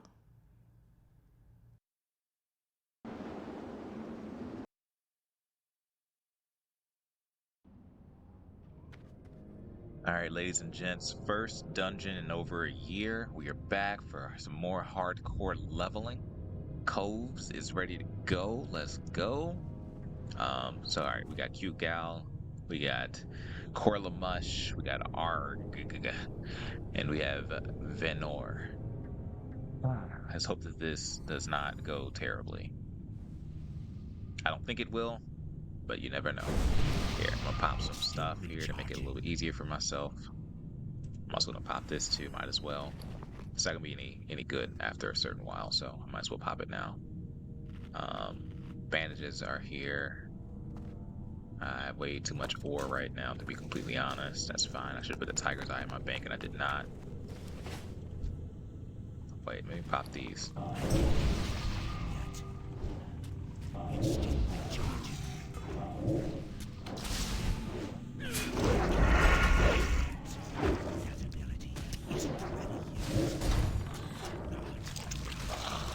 Okay. So far, so good.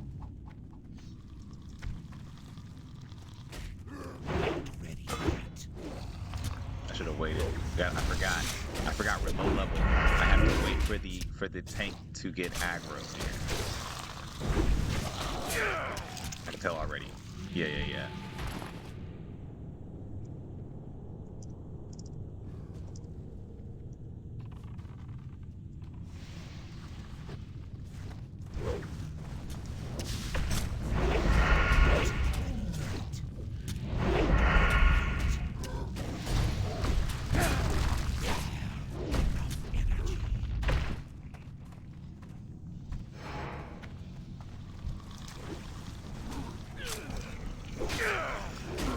Auto attack it out. Just auto attack it out.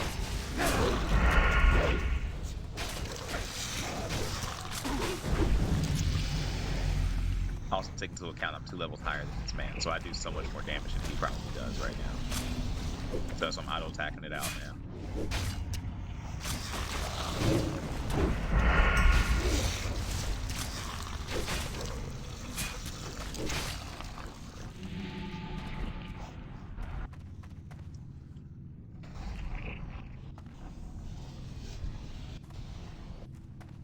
Weapon skill low too, that's funny.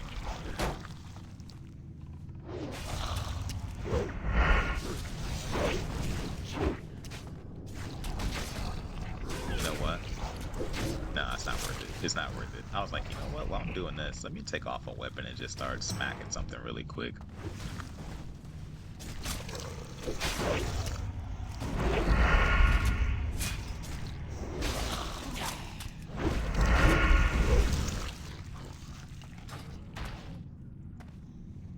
I thought you used to be able to skin these. I guess not.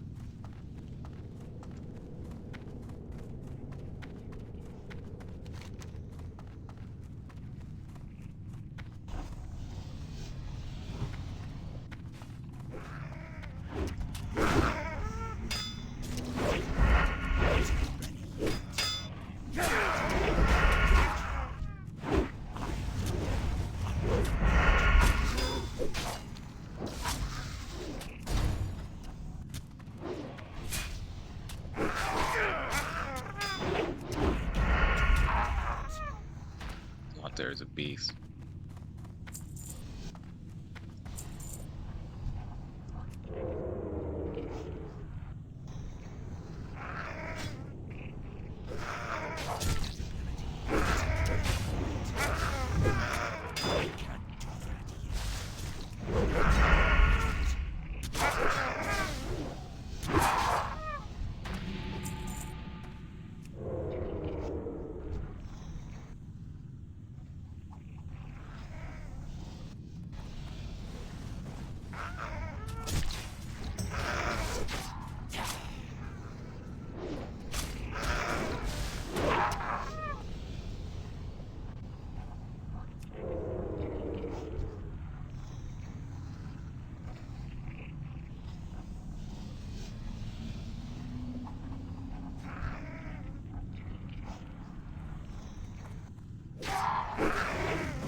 Alright, so far there's groups of beasts, man.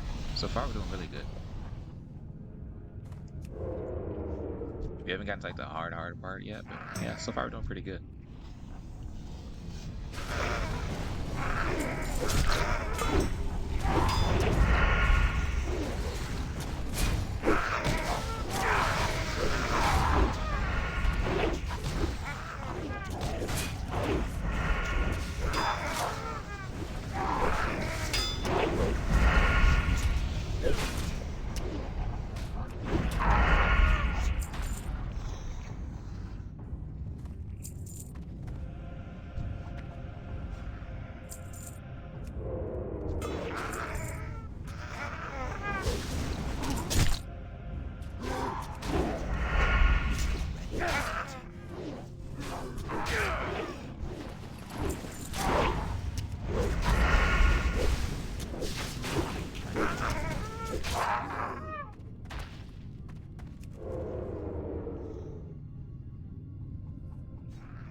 New bracers, that's huge. That's a huge upgrade right there. I gotta get it when I go back to Thunder Bluff. Unfortunate. Alright, whatever. Whatever, dude. I almost jumped off.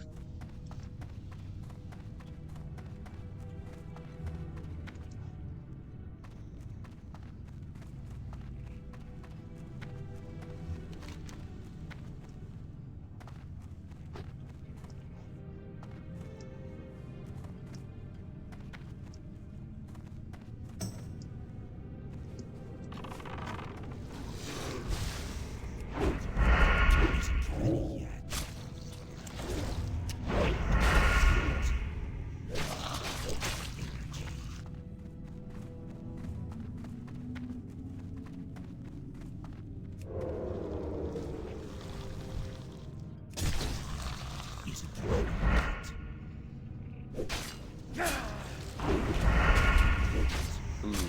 15 minutes. I want to make it.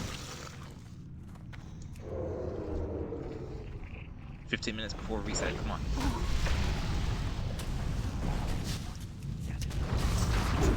Careful, bleed. I'd have to test it. I can remember if certain rocks can bleed in this game. I remember, but I don't remember which ones it is. I think it's the fire elementals that for some reason can bleed.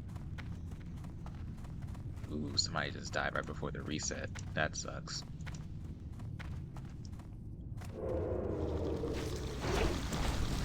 I need to get close.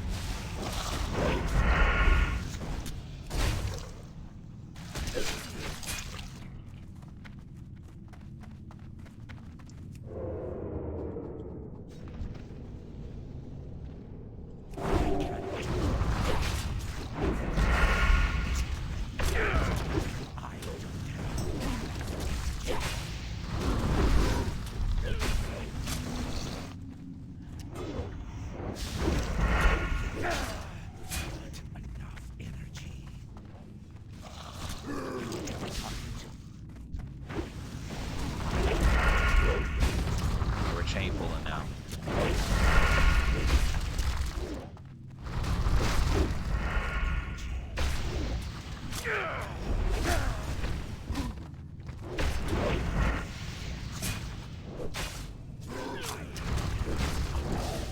I think we do this. This isn't bad at all. Ready yet? He's pretty good at pulling things back too.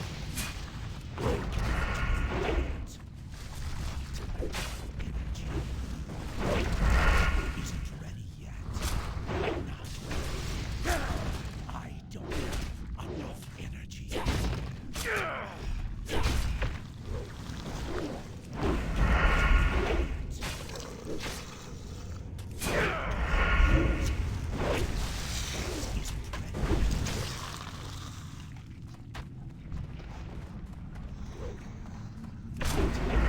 Energy.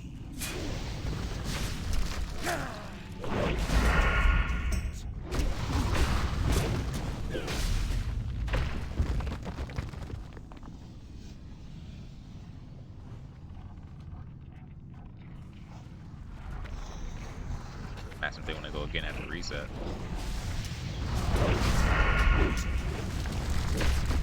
I'm out of range.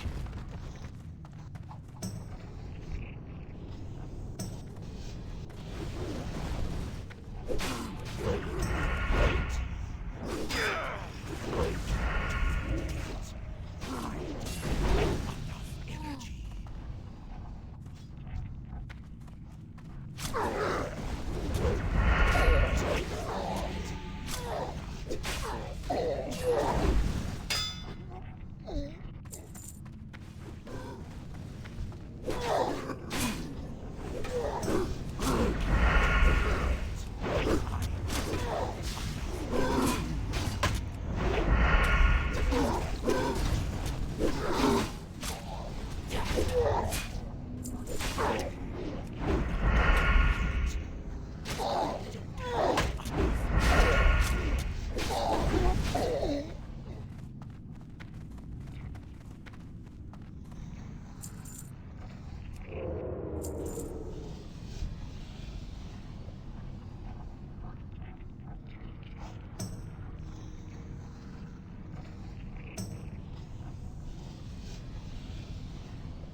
tempted to need it.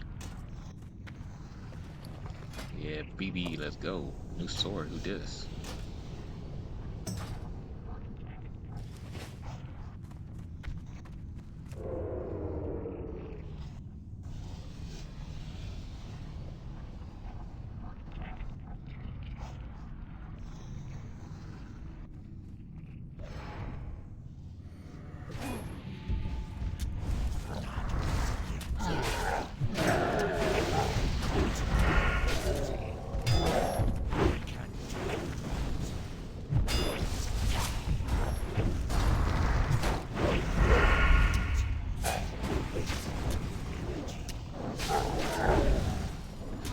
Easy boss, baby.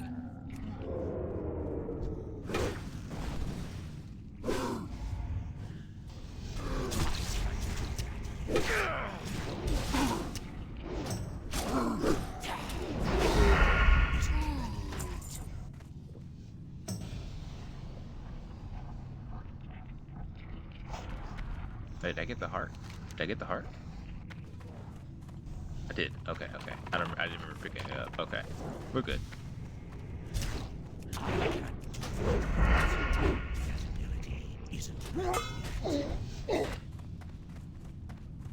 So far, easy peasy.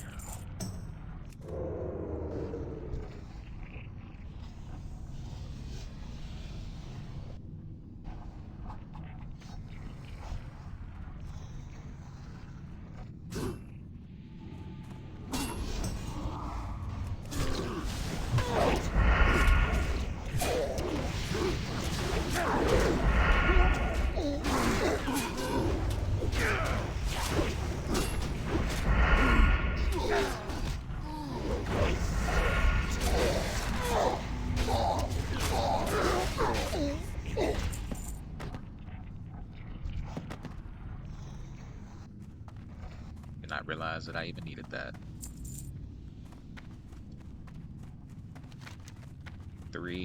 4 out of 5 complete. Let's go.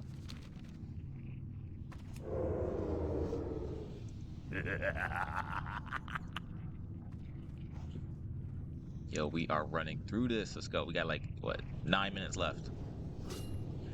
Gotta make some progress here. I hate that my stealth is so slow. What's the point of even being stealthy? I'm also attacking the wrong target.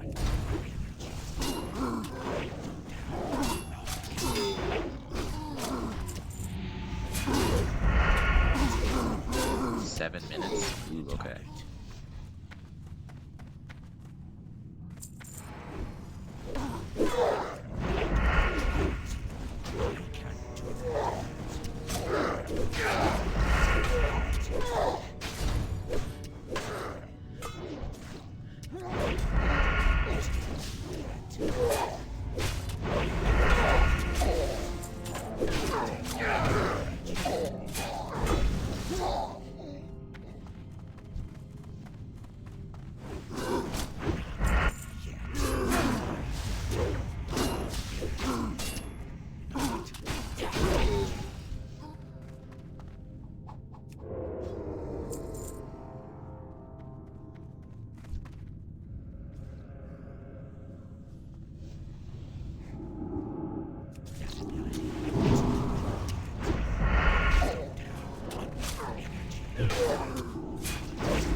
I like how I win the things I don't need.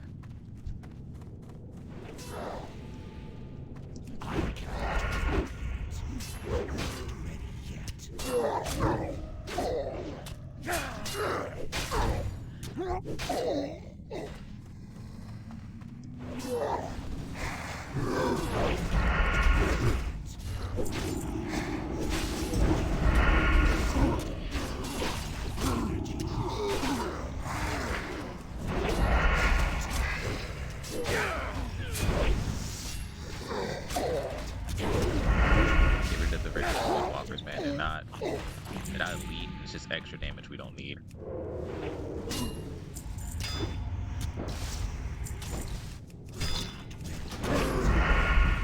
Too far away. Closer.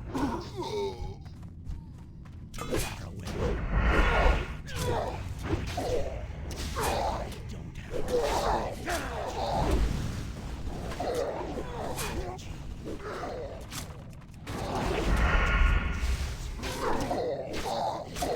I need to get closer.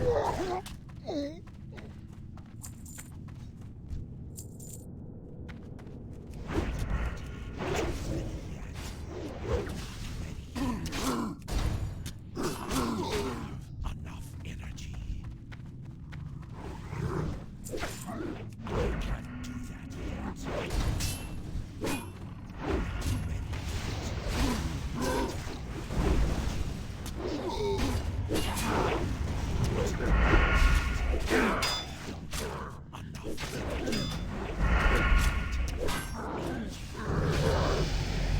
Ooh, I didn't realize I was close to leveling up, dude. That's sick.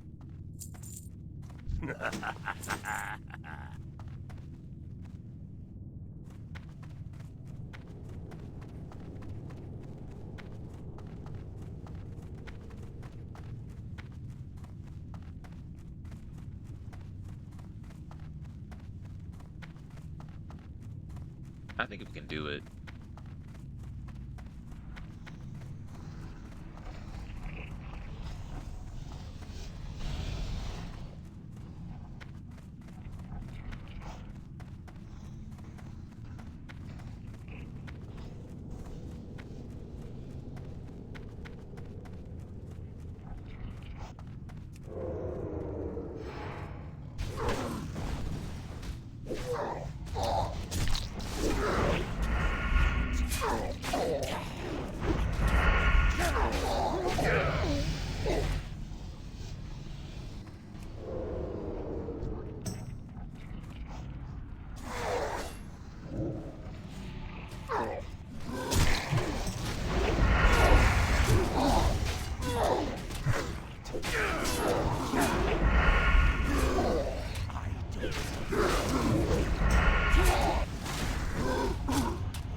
I'm not going stealth anymore. There's no point. We're in a rush now.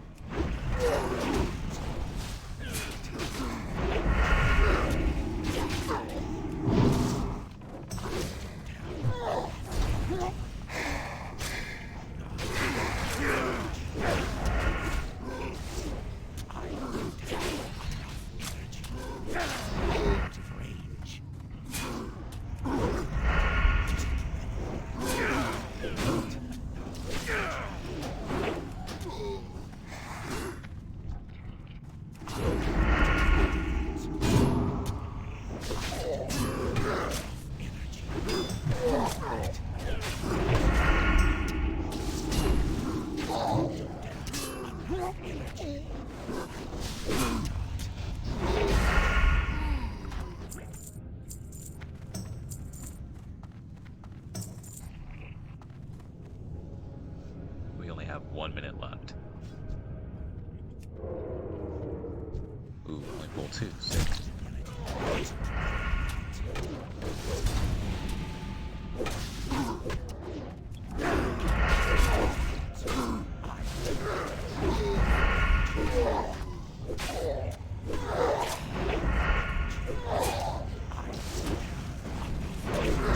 I got this one. We're good.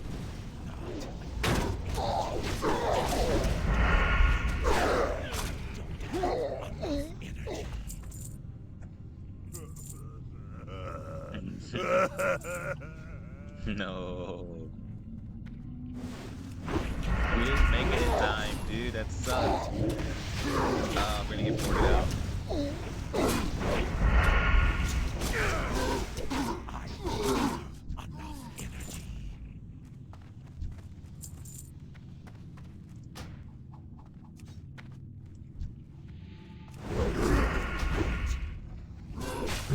Oh no, we might be able to do it. I don't have enough energy.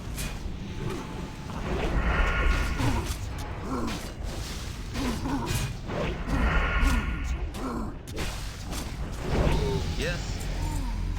Yes.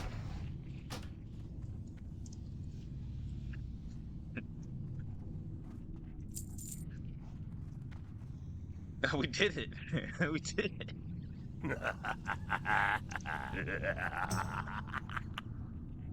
We did it. How many? How much time do we have left? We had literally 1 minute left, dude. Oh god, that's great. We're all gonna get ported out pretty soon. Oh, that was pretty good.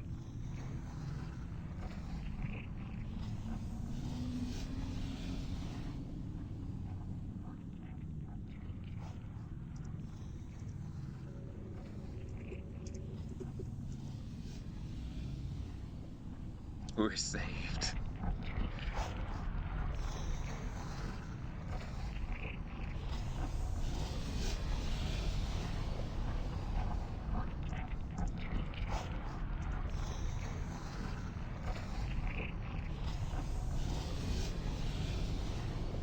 We didn't make it?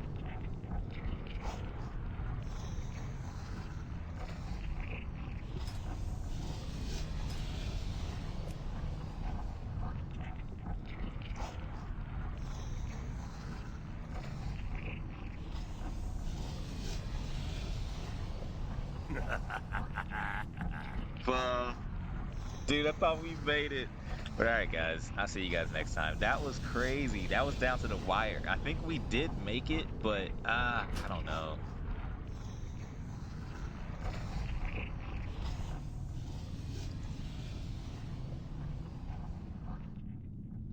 Might as well. Might as well full clear over here. Alright, guys. We're gonna full clear. See you guys next time. Until then, goodbye.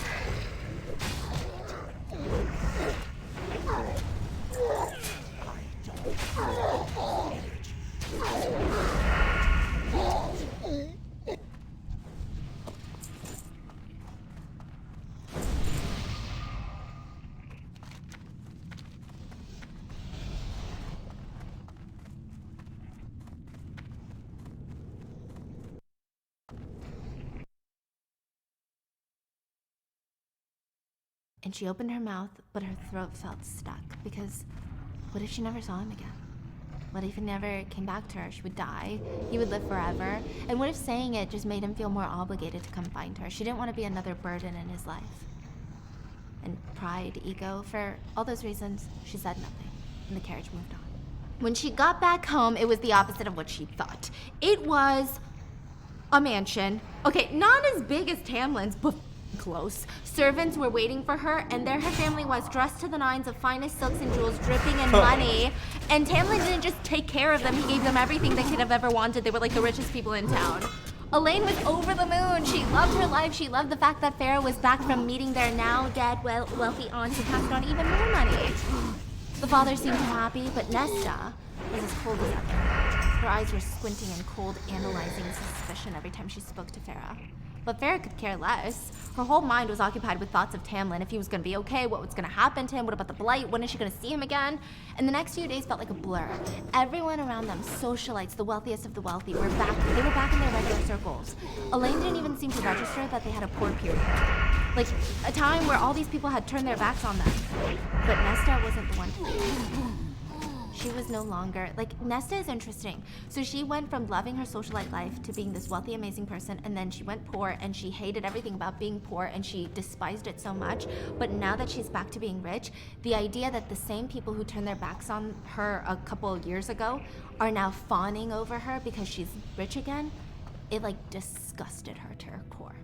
And so she's just fucking miserable, okay? Her dad is so busy throwing a giant ball, just blowing money. They're like, we need to throw a ball in Farrah's honor to find her a suitor, to welcome her back into the socialite circle of... And she's making her debut as one of the wealthiest women in the area. Elaine told her a few things. First, the Bedore family is slaughtered. The name she gave to Beast. And she's like, what? The whole Bedore family. Nesta hasn't been taken out. Claire was his best friend. Claire's body was never recovered. Everyone in the house is dead. Their family, their workers, everyone. We're gonna come back to this. But Farrah also found out that Nesta came to look for her when she left for her aunt's house. She went to look for you, you know? Nesta? Yeah, she went out for about a week. She said her carriage broke down and she came back. Later that day, Farrah tried to talk to Nesta about her time at her aunt's. You know, trying to make it, oh, I learned how to cook that when I was at Aunt Ripley's. But Nesta cut her off. It was just the two of them. There is no Aunt Ripley. Farrah's breath stopped. Your beast's little trick didn't work on me. Apparently, it's not iron that scares them, but it's iron will is all it takes for glamour to not work. Iron will? Like, it's like a saying for, like, your will is so strong. You know what I mean? So I had to watch Father and Elaine go from sobbing in hysterics to nothing. I had to listen to them talk about how lucky I would have gone to this made-up aunt's house. I thought I had gone mad. But every time I would look at the painted part of his face, at the claw marks underneath, Elaine said that you went to visit me, though, or tried to, at the aunt's house. He stole you in the night, claiming some nonsense about a treaty, and then went on as if it never happened. It wasn't right.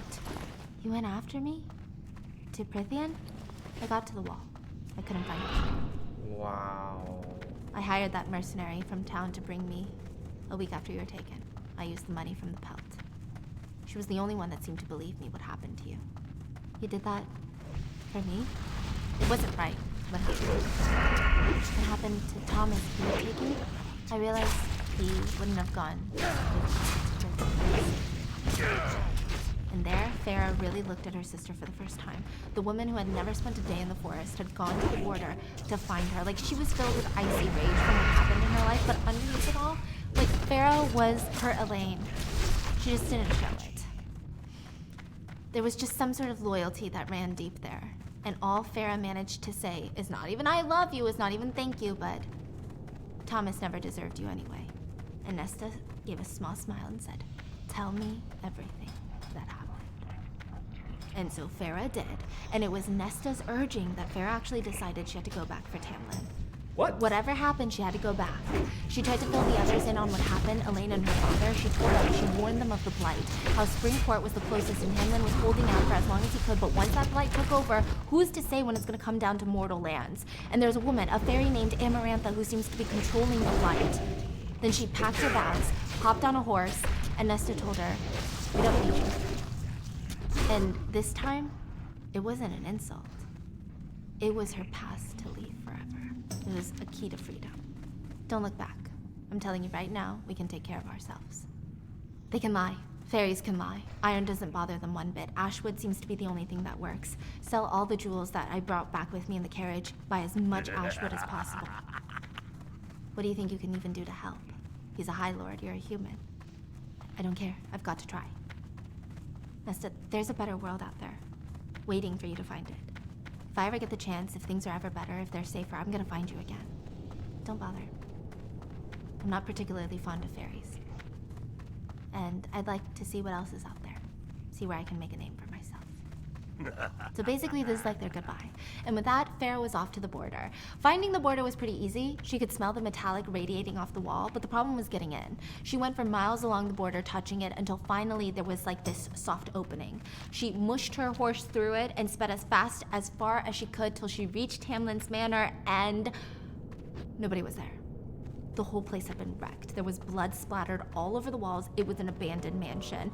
Had she dreamed it all? It almost felt like it. She ran inside, trying to move as quickly and as quietly as possible, trying not to get emotional at the scene because whoever took Tamlin, people put up a fight. She had to believe that they were still alive. And then a figure was in the corner. And it froze. And she said, whoever that figure was, and they kissed. Alice, You can't be here, Farah. You were told to stay away. Is he alive? Where's Tamlin? Yes, but... And Lucian? Alive as well. Please, just tell me everything. What happened? Alice is still packing her bags. Whatever food left over in the kitchen, she's packing it. And she's telling the story. She took him under the mountain. They already know who she was, but Alice was with her. Why? Who is she? What is she? Please, just tell me. Just give me the truth. You want the truth? She took him for the curse. Because the 7 times 7 years were over, he hadn't shattered the curse. She summoned all the High Lords to her court to make them watch her break him. What is the curse? Amarantha is the High Queen of this land, the High Queen. Wait, no, there's no queens or kings here. It's the High 7 Lords rule Prithian. There's no... That's how it used to be. 100 years ago, when she appeared as an emissary in these lands from time, she went from court to court, charming the High Lords, talking of more trade between Prithian and High. The never-fading flower, they called her. And for 50 years, she claimed the Amarantha's story is a legend amongst her kind. She was the king of Hybern's most lethal general. She fought on the front lines, slaughtering humans and any high fae who dared to defend them. But her own little sister, Slithia, fell in love with a mortal warrior, Jurian. Jurian commanded mighty human armies. Slithia loved him. She was too blind to realize that he was using her to gain information about Amarantha's forces. Amarantha begged her sister to leave Jurian, but she refused. Amarantha couldn't bring herself to kill Jurian because it would only cause pain to her sister. She's a warrior who delights in torture and killing, but she loved her sister. What happened? Jurian betrayed her. Slithia tortured her, crucified her with ashwood, butchered her, left pieces of her for Amarantha to find. Her wrath could have brought down the skies themselves. The king of Hybern told her to stand down. Had he not, she would have destroyed her. Later, Amarantha had her confrontation with Jurian, and since then, she has hated humans with a rage that you cannot imagine. She has butchered her own human slaves for her to once the treaty was signed. Centuries later, the High Lords believed her when she said the death of her sister had changed her, and all she wanted was to form an alliance of trade between Hybern and Prithian. But we soon realized all she wanted was Prithian for her own. At that point, it was too late to stop her. So basically, she went from court to court, seducing all these High Lords and promising them all these crazy things and selling them this story. She's cunning and cruel and manipulative. And she was able to use the King of Hybern's spells to trap the High Lord's powers. There's no point. She's like soaking the power away from them. She's literally leeching off of them. Their powers. So the King of Hybern has a spell that she used, and she stole the spell from the King of Hybern. So is she becoming more powerful? That's the thing about magic. She has her own powers, but she can't tap into the High Lord's powers yet, at least not safely, without the High Lords being able to access them too. But the only reason the High Lords are listening to her is because she's the key holder of their powers.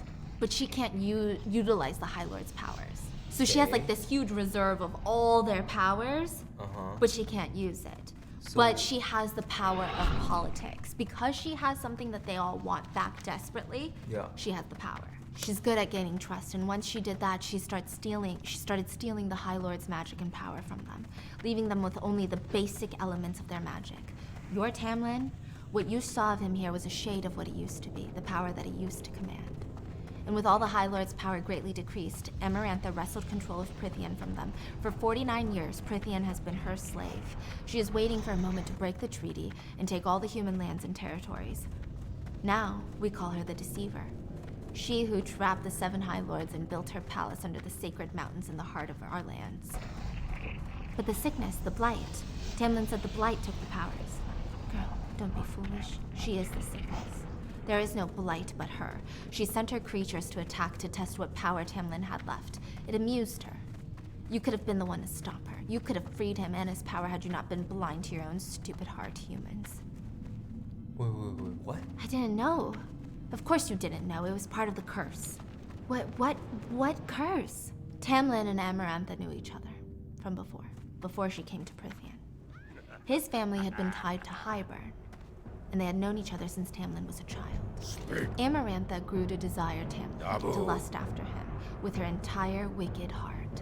But Tamlin heard the stories. He knew what she had done to fairies and humans alike. He was wary of her, kept his distance, till she stole his power. Strength and honor. He refused to go to bed with her. She took Lucian's eye as punishment, carved it out with her own fingernail, then scarred his face and sent him back to Tamlin that way. He vomited when he saw his friend. After that, she hosted a masquerade under the mountain. All the courts had to be present. The entire spring court was to attend. Tamlin had us all go because he wanted to try and end the conflict with no violence. And when we were all assembled, Amarantha claimed peace could be had if Tamlin joined her as a lover and consort. He refused.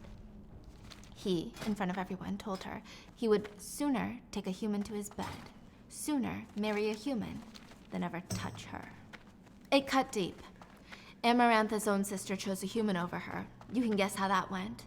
She said she was in a generous mood. In front of all the courts, she said she would give him a chance to break the spell that she put on him to steal his power. She said he had 7 times 7 years before she claimed him. And if he wanted to break her, he needed to find a human girl willing to marry him. But not any girl. A human girl with hatred in her heart for fairies. A human girl willing to kill a fairy. A fairy that had been one of his men, sent across the wall like a lamb to be slaughtered. Welcome If to she killed the Orgrimmar. fairy unprovoked, Have you come if she to killed serve the the fairy for Horde? hatred alone, just as Jurian had done to her sister Slithia. So the treaty, all a lie, stupid girl. Andros was sent out as that day's sacrifice, not for some magical blight. He was a cure to save Prithian from Amarantha. Farah thought back to how the wolf let her kill it. It just stared at her. It's a fairy. Even with an ashwood arrow in it, it could have killed her before it died. It was a cruel joke. You humans loathe fairies so much it would have been impossible. But as long as the human told Tamlin she loved him and meant it with her entire heart before the time was up, the spell would have been broken. Wait. You're saying if she said a simple I love you? Yes, and she couldn't say it! Amarantha also knew that humans are preoccupied with beauty, thus bounding all of our faces in masks. It would be more difficult for a girl to look beyond his mask, beyond his fairy nature. Then she bound us so that none of us could say a single word about the curse. He couldn't tell you, none of us could. But the fact that I can right now means that it's too late. For decades, Tamlin sent his men out beyond the walls. Many didn't come back, some killed by human hunters, some killed by other fairies. Farewell. It broke him to send his men to their death. For decades he stopped, just biding his time, fending off Amarantha's creatures. 3 High Lords have already fallen. Day Court, Summer Court, Winter Court. She keeps them under the mountain to torment them as she pleases. The other High Lords, they grovel at her feet, and they do everything she says. But at least they have the freedom to be in and out of the mountain. Our court was only allowed to remain here until Tamlin's curse ran out. He tried to break the curse, but he thought that if the human girl loved true, then bringing her here to set him free was another form of slavery. And if he thought if he did indeed fall in love with her, Amarantha would do everything she could to destroy the human girl. You could have broken it. All you had to say was you loved him and meant it with your whole useless human heart, and his power would have been freed. You stupid, stupid girl. I'm sorry. Tell that to Tamlin. He only had 3 days after you left before the curse was over. He let you go. She came here the moment the curse was over to seize him and the rest of the court, brought them under the mountain to be her subjects. Creatures like me are too lowly to even bring, though she's not above murdering us for sport. After the High Lords fell, creatures even too awful for the Night Court to accept flocked her. She's gathering these creatures, building an army to take your world. Like the Atar? Yes, like the Atar. Alice, if Tamlin were freed, if he had his full powers, could he destroy Amarantha? I don't know. She tricked the High Lords through cunning, not force. She keeps their powers locked up inside herself. She can't use them. She can only access very little of those powers. But she has her own deadly powers, yes. But he's stronger, right? He is a High Lord. But none of that matters. She's taken him to be his slave. We will all wear these masks till he agrees to become her lover. And then, even then, he will never regain his full powers. She will never let him go. Farah begged Alice to take her to under the mountain, and for some reason Alice did. So they make that trek, and before they part ways, she warns Farah, it's suicide. She'll kill you. You're human. Your flesh is paper thin. You'll be lucky if she gives you a clean death. But if you want to try, don't forget these rules. Don't drink the wine. It's not like the stuff we had at Solstice. It'll do more harm than good. Don't make deals with anyone unless your life depends on it. And even then, consider whether it's worth it. And most of all, don't trust a soul in there. Not even your Tamlin. Your senses are your greatest enemy. They will be waiting to betray you. And there's one part of the curse. One thing that she still does not want me to say. My bones are just crying just by mentioning of it. One part you have to figure out on your own. She doesn't want you to know. Keep your ears open, girl. Listen to what you hear. Think. Thank you. I will. Thank you for bringing me. It's a rare day indeed when someone thanks you for bringing them to their death. So Alice has these nephews that she really cares about. Like, her sister's dead or something, but she has nephews. And Farah tells her, once you retrieve your nephews, if you need a place to stay, cross the wall, go to my family's house, ask for Nesta. She's my older sister, she knows who you are, she knows everything, and she's gonna shelter you in any way that she can. And they hold hands for a brief moment. And Alice tells her, stay alive. And with that, Farah walks into the cave to enter the palace under the mountain. And the deeper she walks, the more she realizes how in over her stupid human head she is. Like, this is the biggest mistake of her life. Even more when bony fingers slowly wrap around her shoulder. Her blood ran cold, and she looks to her side. That voice, it's Theodore. And she finally sees its face, and it's like nightmare fuel. Just leathery gray face with insane fangs, like just so long-limbed and tall. Hello. What's something like you doing here? Anyways, she was tugged through a labyrinth of the cave and thrown onto a cold marble floor, and she looked up and there were people, some of them in masks. These are Spring Court people. Maybe they would be her allies, potentially, hopefully. And once she was slammed onto the ground, the whole room went quiet. And there on the black throne was Amarantha. She looks like this, I imagine. She has red gold hair, snow white skin, ruby lips, and she was beautiful, right? So beautiful. But something about her face was so cold, it was hard to call her beautiful. And next to her, Tamlin. And he was in his warrior's clothes, a golden mask, and he saw Farah and he made no movement, no emotion in his face, he just stared. He looked unimpressed and bored. What's this? Just a human I found downstairs. Obviously, but why should I bother with her? Tell Her Majesty why you were sneaking around, why you came out of the old cave that leads to Spring Court. Tell her, you human filth. Farah stood up, but she couldn't bear to even look Amarantha in the eyes. She was shaking. I came to claim the one that I love. Oh, I've come to claim Tamlin, the High Lord of the Spring Court. A gasp rippled through the court, but Amarantha just laughed. She turned to Tamlin. You certainly were busy all those years. Developed a taste for human beasts, did you? His face didn't move. Oh, you are delicious. You let me torture that innocent girl to keep this one safe? You lovely thing. You actually made a human love you. Marvelous. Farah said, let him go. Give me one reason why I shouldn't destroy where you stand, human. You tricked him. He is bound unfairly. Perhaps I should have listened when she insisted she had never seen Tamlin before, or that she had never hunted a day in her life, or even killed a fairy through though her screams were delightful. Haven't heard such lovely music in ages. I should thank Rizan for giving me her name instead of yours. And she looked behind Farah. Farah turned around, and there on the wall was the tortured, mutilated, chained-up body of Claire the Door. Remember the random village girl's name she gave? Good to see you. So Tamlin basically sat there pretending like this is Farah. Oh my god. And they tortured her in front. Gotta get back Farah to could only stare, and basically she felt like she's the one that killed Claire. Well, it's not only that, but you're next, boo boo. Yeah. That's Yeah, you next. Yeah, you're gonna be up on the wall right next to her. And also the fact that Tamlin let her be killed. And Amarantha was quick to catch on. Do you still want to claim someone who would do that to an innocent human? Yes, I do. But when Amarantha asked if Tamlin loved Farah back, he looked at her and said, I've never seen her before ever. And he said, someone must have glamored her as a joke, probably Rhysand. Farah realized that Tamlin was trying to protect her even now. But Amarantha caught on. She laughed. Oh, that's not even a halfway decent lie. Could it be that you, despite your words, return the human's feelings? A girl with hate in her heart for our kind has managed to fall in love with a fairy whose father once slaughtered the human masses at my side. So Tamlin's dad was like BFFs with Amarantha. They both hated humans, and Amarantha wanted Tamlin, which is kind of weird, right? And she says, oh, this is too good, too fun.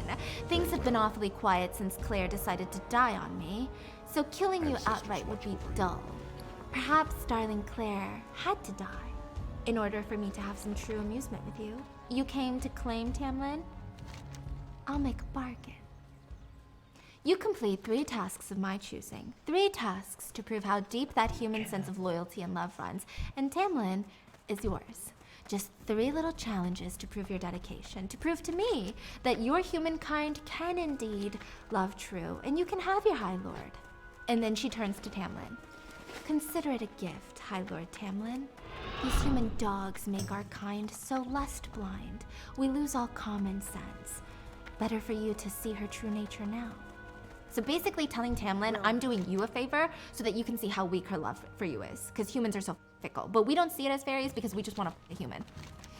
I want his curse to be broken too. I complete all 3 of your tasks and his curse is broken, and we and all of his spring court can leave here and remain free forever. Of course. I'll throw in another element. I'll give you a way out.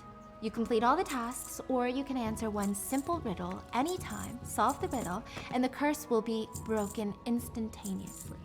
I won't even need to lift a finger, and he'll be free. Say the right answer and he is yours. You can answer at any time, but if you answer incorrectly, you're dead. And she pointed to Claire. And if I fail your tasks? If you fail, there won't be anything left of you for me to play with. In the meantime, you shall either remain in your cell or do whatever additional work I require to earn your keep. Is that agreed? Agreed. Good. Ator, give her a greeting worthy of my hall. And the Ator came and started to beat her up. Farah could hear her bones crunching and cracking. She was screaming in agony, and blood was flowing onto the floor. And then she was thrown into a cell, and it was like a dungeon cell. Dark, cold, nothing but coldness. There were guards, and randomly they would bring in moldy food, and then randomly there would be ear-piercing screams of torture coming from God knows where. She had no idea what time of day it was because they're under a mountain. There's no windows. She had nothing. She couldn't even open her eyes. They were swollen shut, and her nose was definitely broken. She was drifting in and out of sleep from the pain when the door opened. What brings you here? Lucian, have you lost your mind? What are you doing here? Are you okay? By Cauldron, look at you. I went back to the manor and Alice told me about the curse, and I couldn't. You shouldn't have come here. Don't you understand what he sacrificed in getting you out? How could you be so foolish? Well, I'm here now, okay? I just had to tell him that I love him to see if it was too late. It was obviously too late. So you know everything then. Well, at least we don't have to lie to you anymore. And with that, he put his hand on her nose and healed it to a degree. He couldn't heal her too much, otherwise they would know that someone came to help her. Are you stuck down here too? She summoned all the High Lords, even those who are allowed to come and go as they please. All 7 High Lords of Prythian are here and forbidden to leave until your trials are over. And then the guards were changing. Lucian had to leave. He vanished into the dim light. And what felt like for days, Farah dozed off till she was dragged back into the throne room by the guards. She was told her trials, her 3 tests, would be on the full moon. So it's gonna take 3 months. 1 a month. But here's the kicker, she has no window, so she didn't even know if it's a full moon. Whatever. She stood before the queen and Tamlin again, and the queen taunted Tamlin, saying that Farah looked dreadful. But he didn't take the bait. He remained emotionless. I thought, I don't know your name, and we're gonna be such close friends in the next 3 months. I should know your name. Farah remained quiet because her family, you know. Come on, pet. You know my name. Isn't it fair that I know yours? After all, you've already learned the consequences of giving false names. No response. Amarantha called for Rhysand to the front, and he stood next to Farah. This is the hot guy, okay? Is this the girl you saw at Tamlin's estate? And he looked bored, and he looked her up and down. I suppose. But did you or did you not tell me that that girl on the wall was the one you saw? Humans all look alike to me. And what about fairies? Oh my gosh, do that's we a all look alike? He gave a gracious bow, dramatic. Among a sea of mundane faces, yours is a work of art, Amarantha. Farah didn't believe him for a second. She wanted to snort. He had lied, but why? Why did he lie? What's her name, Rysand? How would I know? She lied to me too. If you're inclined to play games, we can do this the fun way. Someone jerked Lucian to the front, and Amarantha ordered Rysand to hold his mind, to extract Farah's name. Or Lucian had the chance to blurt it out, but of course he wouldn't. Rysand remained calm. He had his hands in his pocket, and Amarantha taunted Lucian. I thought you learned your lesson, Lucian. Give me her name, or Rysand will wipe out everything you were, turn your mind and yourself into dust. So basically, Rysand only has a little bit of the power that he used to have as the High Lord of the Night Court, but he has ability to like invade people's minds, and he can actually turn the mind into dust. So you are, for the rest of immortality, you're just like a drooling person. Like you lose everything. And that's like the ultimate fear of all the fairies. Like you'd rather die. Farah saw that Lucian's brothers, it's obvious to see them. They're Autumn Court, they've got the bright red hair, they're dressed like Autumn Court. Even his mother was there, and none of them said anything. None of them did anything to help. His mother seemed stressed, but in fact, his brothers seemed to enjoy it. They wanted his brother to turn into like a drooling piece of mess. Rysand got started, slowly, and a groan came out of Lucian, and immediately she screamed, Farah! My name is Farah. Rysand stepped back, and Lucian was returned to the crowd as Lucian, not as a drooling piece of mess. Farah. An old name from our earlier dialects. I promised you a riddle, so here it is, Farah. If you solve it, High Lord and all his court will immediately leave with my blessing. There are those who seek me in a lifetime, but we never meet. And those I kiss, but who trample me beneath ungrateful feet. At times I seem to favor the clever and the fair, but I bless all those who are brave enough to dare. By large, my ministrations are soft-handed and sweet, but scorned, I became a difficult beast to defeat. For though each of my strikes lands a powerful blow, when I kill, I do it slow. Farah felt desperate. It felt so close yet so far. They could all be free, but she had no answer and she can't answer wrong. So Amarantha told her, think on it, don't you? And back to the dungeon she goes. And then the first trial was here. Farah was led to a stadium, and think like Quidditch, but bigger and more opulent. Like Hunger Games meets Quidditch opening ceremony night.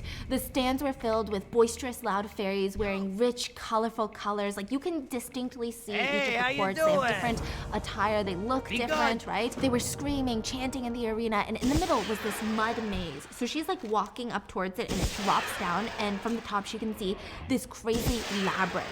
It's like built underground, and it's like muddy. From the stadium seats, they have an overview so they can just look down, right? But when you're in the maze, you're gonna have no idea where you are. It's a maze. You turn and there's a dead end. What happens? We don't know. The smell of the mud, incredible. It made Farah's eyes water. The stench was nothing like she had smelt before. And then Amarantha started talking, and immediately the crowd went silent. I took the liberty in learning a few things about you. It was only fair, you know. I think you'll like the first task.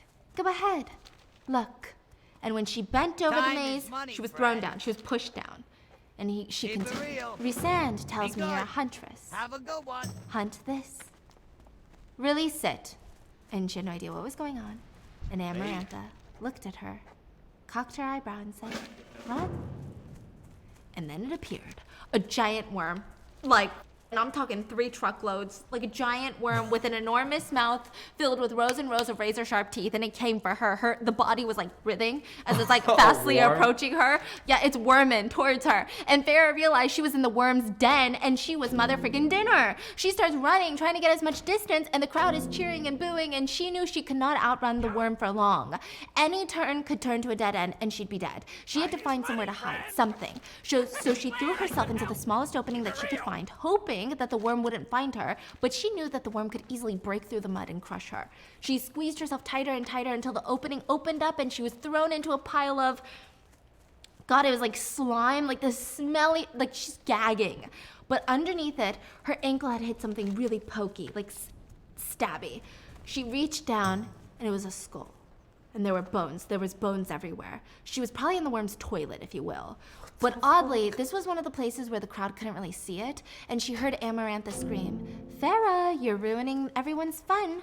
Come out now." Farah used the pile of bones to dig it into the sludge mud walls so that she could use it as a stepping stool to get out. And she had gathered a bunch of bones before she got out. And so she's thinking, okay, weapons, I need weapons. And then it hit her. She started breaking all the bones in half so they're splintered on two ends. You know, when you break a bone, it's like poking. And she started putting them into the mud, almost like creating a bed of bones. It's a trap. So if you land on that, you're gonna get stabbed everywhere and die. And people were confused. All the fairies are whispering, "What is she doing? She's as good as dead, right?" And her thing was, she thinks the worm is blind. She's not sure, but that's her bet. That's her guess, because the worm hasn't found her yet. So maybe it's because the smell of the is so strong. It's using scent to find her. So after she puts all of that down, she covers herself in all of his and mud. And basically, she's just a pair of blue eyes poking out. Yeah, and then she's staring at her trap, and she's got one little bone in her hand, and she's like, "This is my only chance." And she heard a fairy whine, "What is she doing?" Everyone can see her? Yeah, and she can see them. Oh, Yeah, okay. and a fairy is whining, "What is she doing?" And she looks at it, and Rosand is watching with a little smile on his face. She's building a trap. It relies on scent to see, and Farah just became invisible. And she looks at him, flicks him off, and starts heading for the worm. Because she's like, "That guy, I don't even like that guy, fuck you, okay?" And then she had to lure the worm, but the first part of the plan was to sneak up on it and run a spike through the neck to injure it a bit. And then while it was disoriented in pain, it would land on the spikes, killing itself, right? She had one chance, that was all. But when she couldn't find it, the whole crowd went silent before somebody laughed, and Lucian's voice filled the stadium. "To your left!" She hadn't seen it. And there to her left, there it was. So she ran as fast as she could. She stabbed it, and it ran back, and it ran directly towards her. And she was able to leap across as far as she could, past the trap, and land into the pile. But before she landed, she felt like a snapping in her arm. The worm was biting at her arm. Just a tiny bit, like almost like a little bit on the arm, and considering its size, but she could see her own bone protruding out now.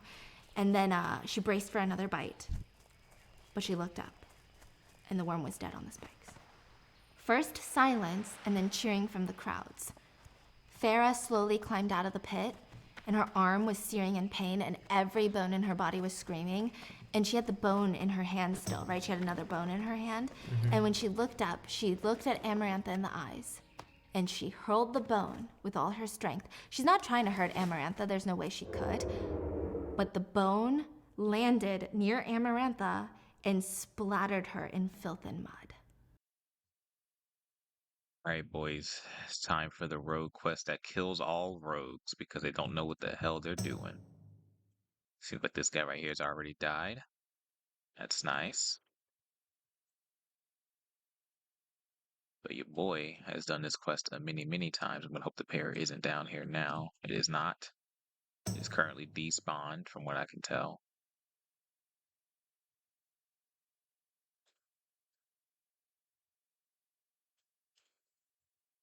Do I have to?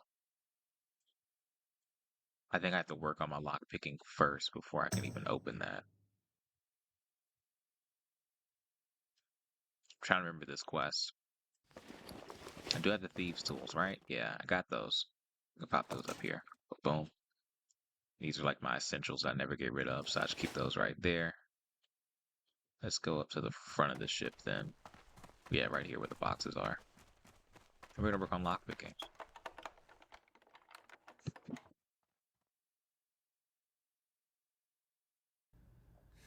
And all the fairies gasped. It went silent, and Amarantha smiled. "Naughty, naughty. I suppose you'll be happy to learn most of my court lost a good deal of money tonight, Farah. Let's see." And she snatched a piece of paper up. "Almost my entire court bet on you dying in the first minute. Some 5 minutes. And just one person said you would win."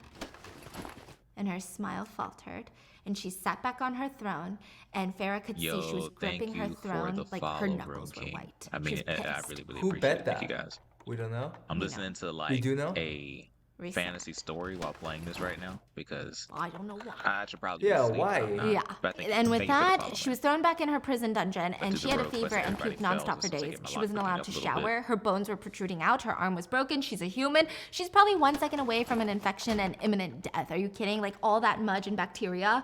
She didn't know how long passed until a figure appeared. What a sorry state for Tamlin's champion. Go to hell, it was Rhysand. What would Tamlin say if he knew that his beloved was rotting away, burning up with a fever? Not that he can come here, not with his every move being watched. Go away. I came here to offer help, and you have the nerve to tell me to leave. Go away. You made me a lot of money, you know. I figured I would repay the favor. Let me see your arm. Oh, that's wonderfully gruesome. You. Such words from a lady. Get out. Do you want me to heal your arm? At what cost? Ah, living with fairies has taught you some of our ways. I'll make a trade with you. I will heal your arm in exchange for 2 weeks of every month. 2 weeks of my choosing, you will live with me in Night Court. After this messy business trial, of course. No. No. Really? Get out. You turned down my offer. For what? You must be holding out for Lucian? He held you before, didn't he? Your nose? The way I see it, Farah, you have 2 options. First, the smartest is to accept my offer, and the second is to refuse and place your life in Tamlin and Lucian's hands. Lucian might come to your aid in 5 minutes, perhaps 5 days. Perhaps he won't come at all. Between me and you, he's been keeping a low profile after his rather embarrassing outburst at your trial. Because he screamed to your left, you know? Amarantha is not exactly pleased with him. Tamlin even broke his delightful brooding to beg Lucian to be spared. She listened, of course, but only after she made Tamlin bestow Lucian 20 lashes. So it's a question of how much you're willing to risk for Lucian and your trust in him. Fever is the first sign of infection. Perhaps it's not connected. Perhaps you're just having a fever. Maybe the worm's mud isn't full of festering filth. I don't need to invade your thoughts to know that you know you're dying. Go to hell. He reached over, twisted the shard of bone in Farah's arms until she was screaming in pain, and when he was done, she's sweating, and she spat in his face. And before he left, she thought about it, and she thought about Tamlin. She would sell her soul. She would give up everything for him to be free. Because that's how much she loved. Wait. Yes? Just 2 weeks? Why? What are the terms? If I told you those things, there would be no fun then. 5 days. You going to bargain? 10 days. A week. A week it is, Farah. Then it's a deal. And then he grabbed her arm and healed her, and she felt new again. Her fever was gone, her head was clear. In fact, the mud was gone too. It felt like she had taken a nice long bath. And then when she looked down at her arm, all hell broke loose. There was an intricate tattoo going from her left elbow down to her hand. Everything was delicate, and in the palm of her hand was a large eye, a feline-looking eye staring at her. It was a tattoo. He basically branded her. But that's also giving away what he did to her. He wants everyone to know. He wants Tamlin to know. What about the woman? Amarantha cares more about Tamlin than Rhysand. What? And she starts freaking out. You didn't tell me this would happen. Make it go away. You humans are truly grateful creatures, aren't you? Unless this lack of gratitude and appreciation is because you fear a certain High Lord's reaction. I think I'll wait to tell him when the moment is just right. Rest up, Farah. And Farah knew she had fallen into his trap. He did this to rub it into Tamlin's face, to mess with him, to mark his possession over her, and it was sick. She felt creeped out by the eye, watching her every step, but she didn't have to worry for too long, because the guards came in and threw her into a marble great room with a bucket and a mop. Yeah, it's that wop.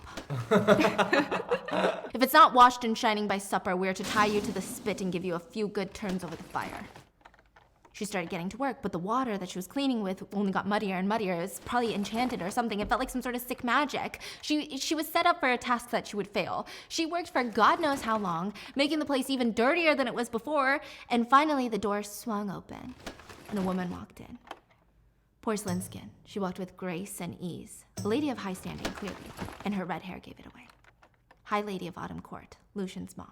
She looked down at Farah. For giving her your name in place of my son's life, my debt is paid. And then she walked out. She looked down, and the water in the bucket came out clean. The guards were annoyed that they couldn't torture her, and the next day she had another task. Whoever's room it was, the guard said that the owner spilled lentils into the fireplace. I don't even know what that means. And she had to clean it all out from all the ash. Like a fireplace is all ash, you know? But it's this impossible task. She worked for hours covered in ash, and they said the owner of this room would skin her alive if she didn't finish it. Well, she wasn't done, okay? And there was no nice Autumn Court lady to save her this time. And the door opened, and she's like, who owns this room, and are they really gonna skin me? And she looks up, as wonderful as it is. Alright. Skills are up now. It is time to once again do the rogue quest. A lot of rogues fail, dude. Because they don't freaking read the quest. I'm glad that Blizzard put in a quest like this, because a lot of people don't read quests. They just mess everything up. So, I'm going to show how this is supposed to be done. Boom.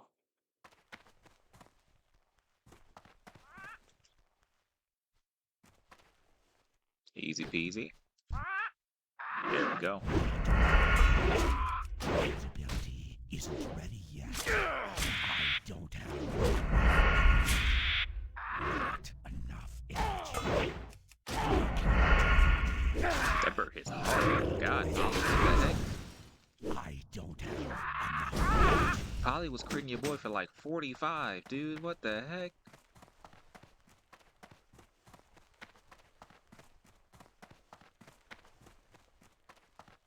Alright.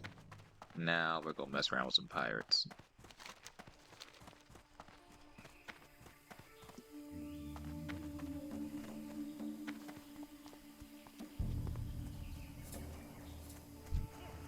I need to find Baron.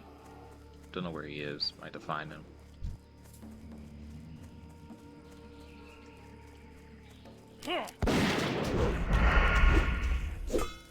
Not. I don't have enough energy. I don't have enough. To see you, Farah. Do I want to know why you're digging through my fireplace? It was recent. The guard said that I had to clean out lentils from your fireplace, or else you would rip my skin off. Do I have you to thank for this amazing idea? No. Why were there lentils in my fireplace to begin with? Maybe it's one of your mistress's chores, I suppose. Maybe a test for you. She didn't seem pleased that you bet on me in my first task. And what could Amarantha possibly test me about? You lied to her about Claire. You knew very well what I looked like. Rhysand smiled and said, Amarantha plays her games and I play mine. It gets rather boring down here day by day. She let you out for fire night. I had my reasons to be out that night. Do not think, Farah, that it did not cost you. So, she's very confused. Like, how whipped is he by Amarantha? Like, she doesn't understand his alliances. It's very confusing. Like, why would she lie? Why would he lie and say that this is Claire? That, you know what I mean? So she asked, how do you have such power still and the others don't, the other High Lords? I thought she recognized all of your abilities. Oh, she took my power. This is just a remnant. This is the scraps that I get to play with. So we learned that Tamlin has more brute strength and he can shapeshift, and Rhysand has the ability to invade minds. This is what he was left with, and he is also a raven, so he can shapeshift into a beast form, which is like has these terrifying, big, almost like membrane-y, bat-like wings. It's like horrifying and beautiful at the same time. And before Farah was returned back to the cell, he ordered the guards that she would partake in no more household chores, and they were pissed. But he was the High Lord of the planet. Besides, he had other things planned for her. They might have been worse than the guards' test. She was forced by two of the Night Court fairies, servants of Rhysand's, to get her ready for the balls. They had a big party every night during her trials, one that she usually was never invited to, but now she was supposed to be Rhysand's guest. The servant fairies painted her entire body with midnight blue paint, the Night Court's color. tower, symbolizing the night court, and then they put like sheer cloth over her private parts. It was like the most scandalous attire. She couldn't even say no. Oh. It's like a very sexy costume, and it's really bizarre, and it's like straight up just branding her for the night court vibe. And nobody would listen to her, so her whole body was painted, but you could totally see her boobs and everything, like everything on display. And later, Rysand revealed the paint smears if anyone touches her. So he knows if anyone touches her that night, which is giving me property vibes. Like, you know what I mean? I don't want anyone to touch my toy thing. So you ate it up. I was eating it all. For breakfast, lunch, and dinner. Then they walk into the ballroom and everyone is quiet. Rysand didn't touch her, but he was close enough to her and, her whole attire. It was clear to everyone whose guest she was. The crowd moved to the side until they were both in front of Amarantha and Tamlin. Farah kept her head high, even though shame was like the only thing, because now even her tattoo was on display for Tamlin. And the queen spoke. What have you done with my captain, Rysand? We made a bargain. 1 week with me and the night every month in exchange for my healing services after her first task, for the rest of her life. Everyone agreed because the implication was clear. He thought she was going to survive for a very long time after this. Oh. Is Anna whatever is not gonna be happy to hear that because she wants her dead. She did a fake terse smile and just said, enjoy my party. And with that was night 1 of many parties, endless parties, all of which Rysand invaded her mind to make her drink the wine, essentially drugging her. So she doesn't remember much of any of the parties. She does know that in the morning she'll wake up and there's paint smeared off her hips, like her waist, but no private areas. Like no boobs, no chest, just kind of her waist area. It wasn't until Lucian snuck in to tell her the wine made her dance, basically on Rysand, basically giving him a lap dance the whole party in front of everyone, including Tamlin, night after night. Yikes, yikes, yikes. Okay, and Lucian scolded her for making a deal with the devil, or should I say Rysand. And Farah is like, wait. First of all, let's get to the real stuff. Is Tamlin all right? The spell that Amarantha has on him. He's like, there's no spell, Farah. Hasn't it occurred to you that Tamlin is keeping quiet to avoid telling Amarantha which form of torment affects him the most? He's playing a dangerous game, we all are. Anyway, there were non-stop parties and a few revealing details. Farah had a conversation with Rysand before a party. What do you want with me, beyond taunting Tamlin? Taunting him is my greatest pleasure. But you saved my life. And through your life, I saved Tamlin's. Basically, by saving her, he saved Tamlin. Why? That, Farah, is the real question, isn't it? And with that, they were at a party, for Farah to be drugged and disgraced once again. But before the festivities, the court was quiet, waiting for Rysand. And in front of them, a high fae was sobbing on the floor. And the High Lord of Summer Court was standing next to Amarantha, staring like pale as a ghost. This Summer Lord tried to escape through the exit to Spring Court lands, and I want to know why. Rysand looked up. He wanted to escape to get to Spring Court, cross the wall into human territory. He had no accomplices, no motive beyond his own pathetic cowardice. Shatter him, Rysand.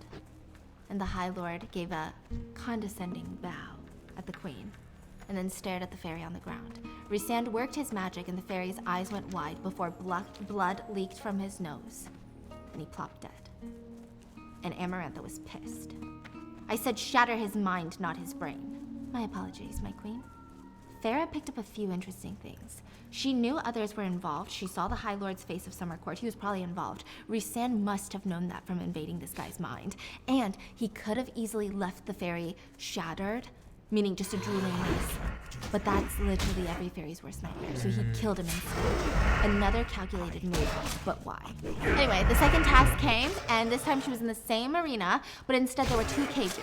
One for her and one Lucian was shackled in one, screaming for help, and above him were giant spikes made of ashwood that were on fire, and they were descending. The task was simple. Answer a small riddle and select the right lever. So there's 3 levers in front of her. Multiple choice question, basically. If you choose right, both of you guys live. If not, both of you guys will die a painful death, both of which you will be forced to watch each other die. And That's everyone's watching. All the fairies are watching. Yeah, we don't even know the riddle. We don't even know, because Farah can't read the riddle.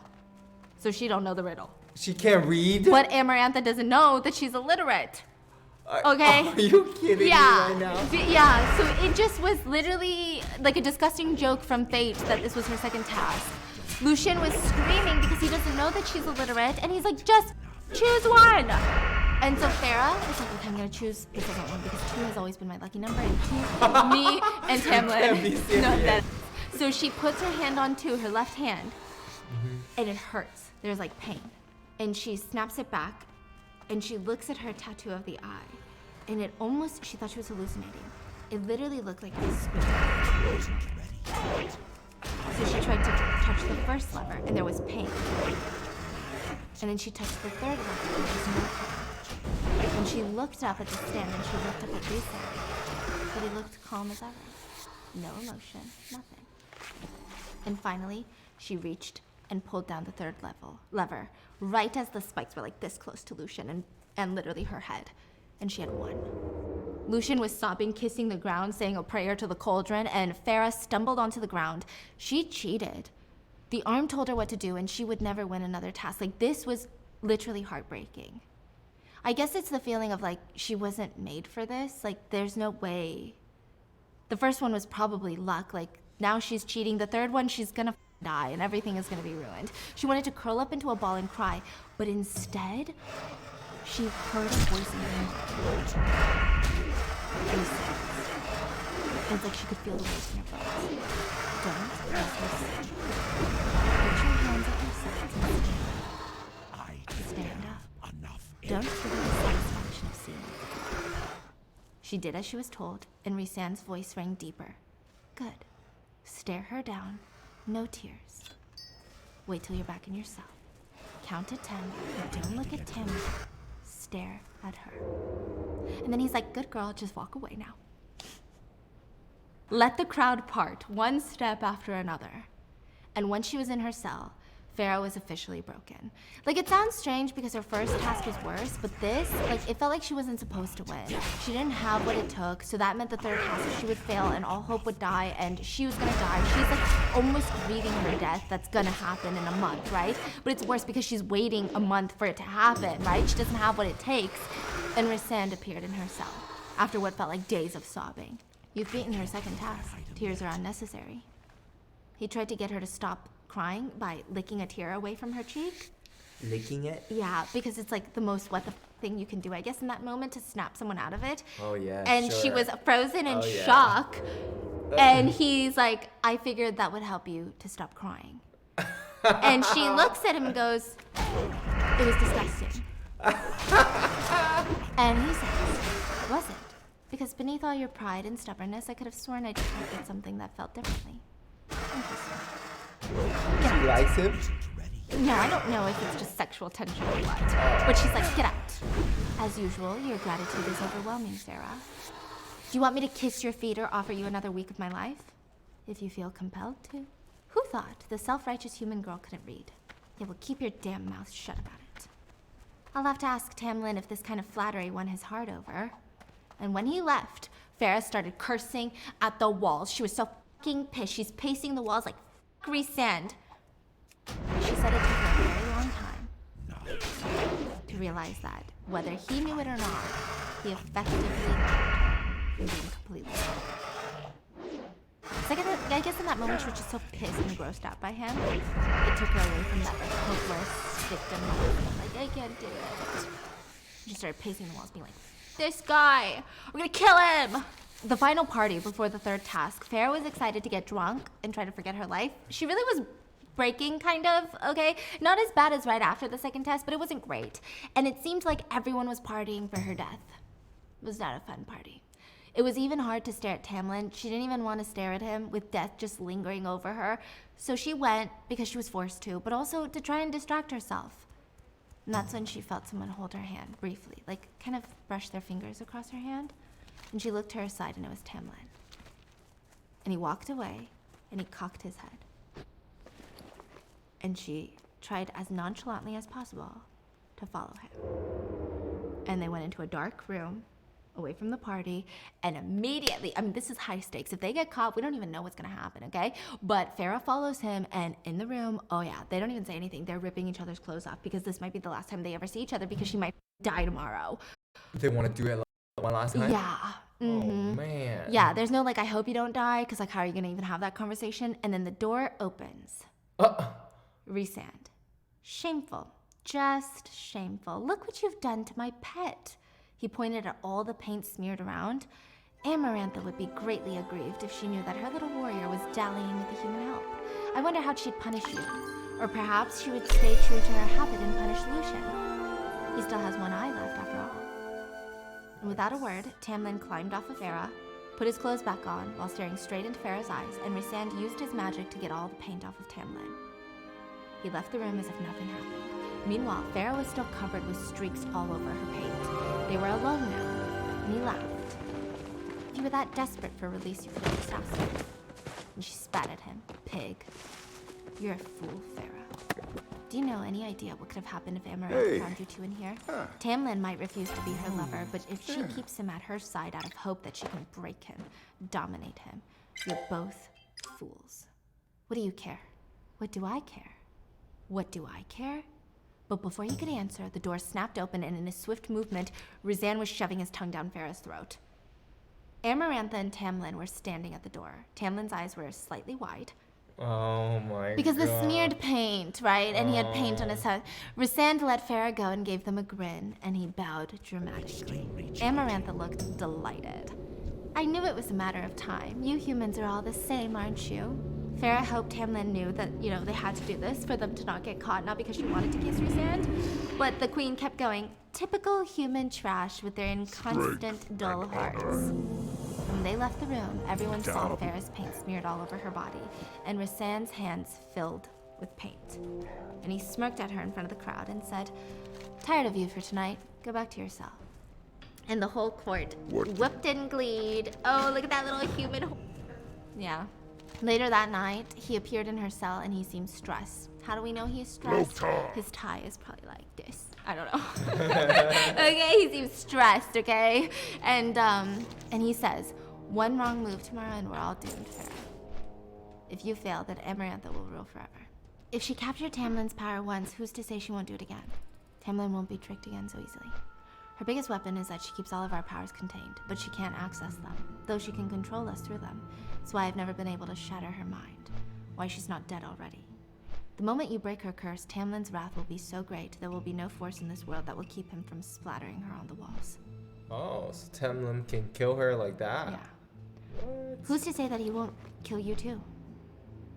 Farah, I drug you, but you wonder why I never touch you beyond your waist and arms? It's the only claim to innocence I have. The only thing that I think will make Tamlin think twice before entering into a battle with me that will cause catastrophic loss of innocent life. It is the only way to convince him that I was on your side. Believe me, I would have liked nothing more than to enjoy you, but there are bigger things than taking a human woman to my bed.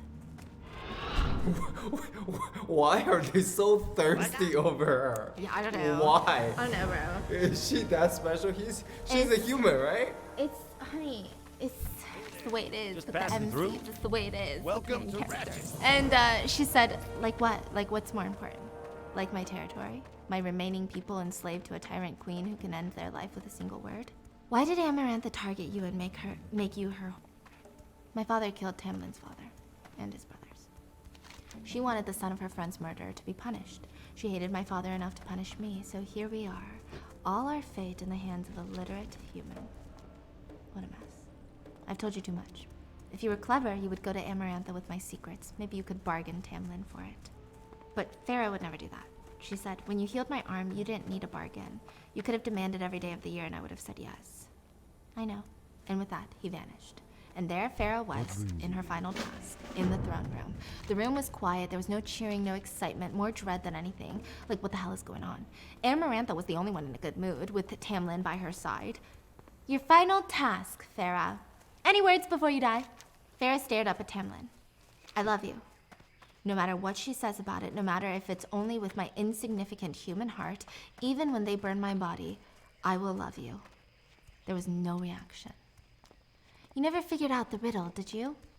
Get it over with. Amarantha asked if Tamlin had any final words for her, but Tamlin sat there unmoving, and 3 fairies with brown sacks over their heads were pulled into the throne room, and she saw it. 3 ashwood daggers appeared before her on pillows. Your final task Farah, is to stab each one of these unfortunate souls in the heart. They're innocent. Not that it should matter to you, since it wasn't a concern the day you killed Cameron's core sentinel. You can always refuse, though, and I will take your life in exchange. But a bargain is bargain. I'm offering you a gift, honestly. Given your history of murdering our kind, Isn't ready yet. 3 lives for the fate of our lives. Innocent people. Farah is a moral person. There's a moral dilemma.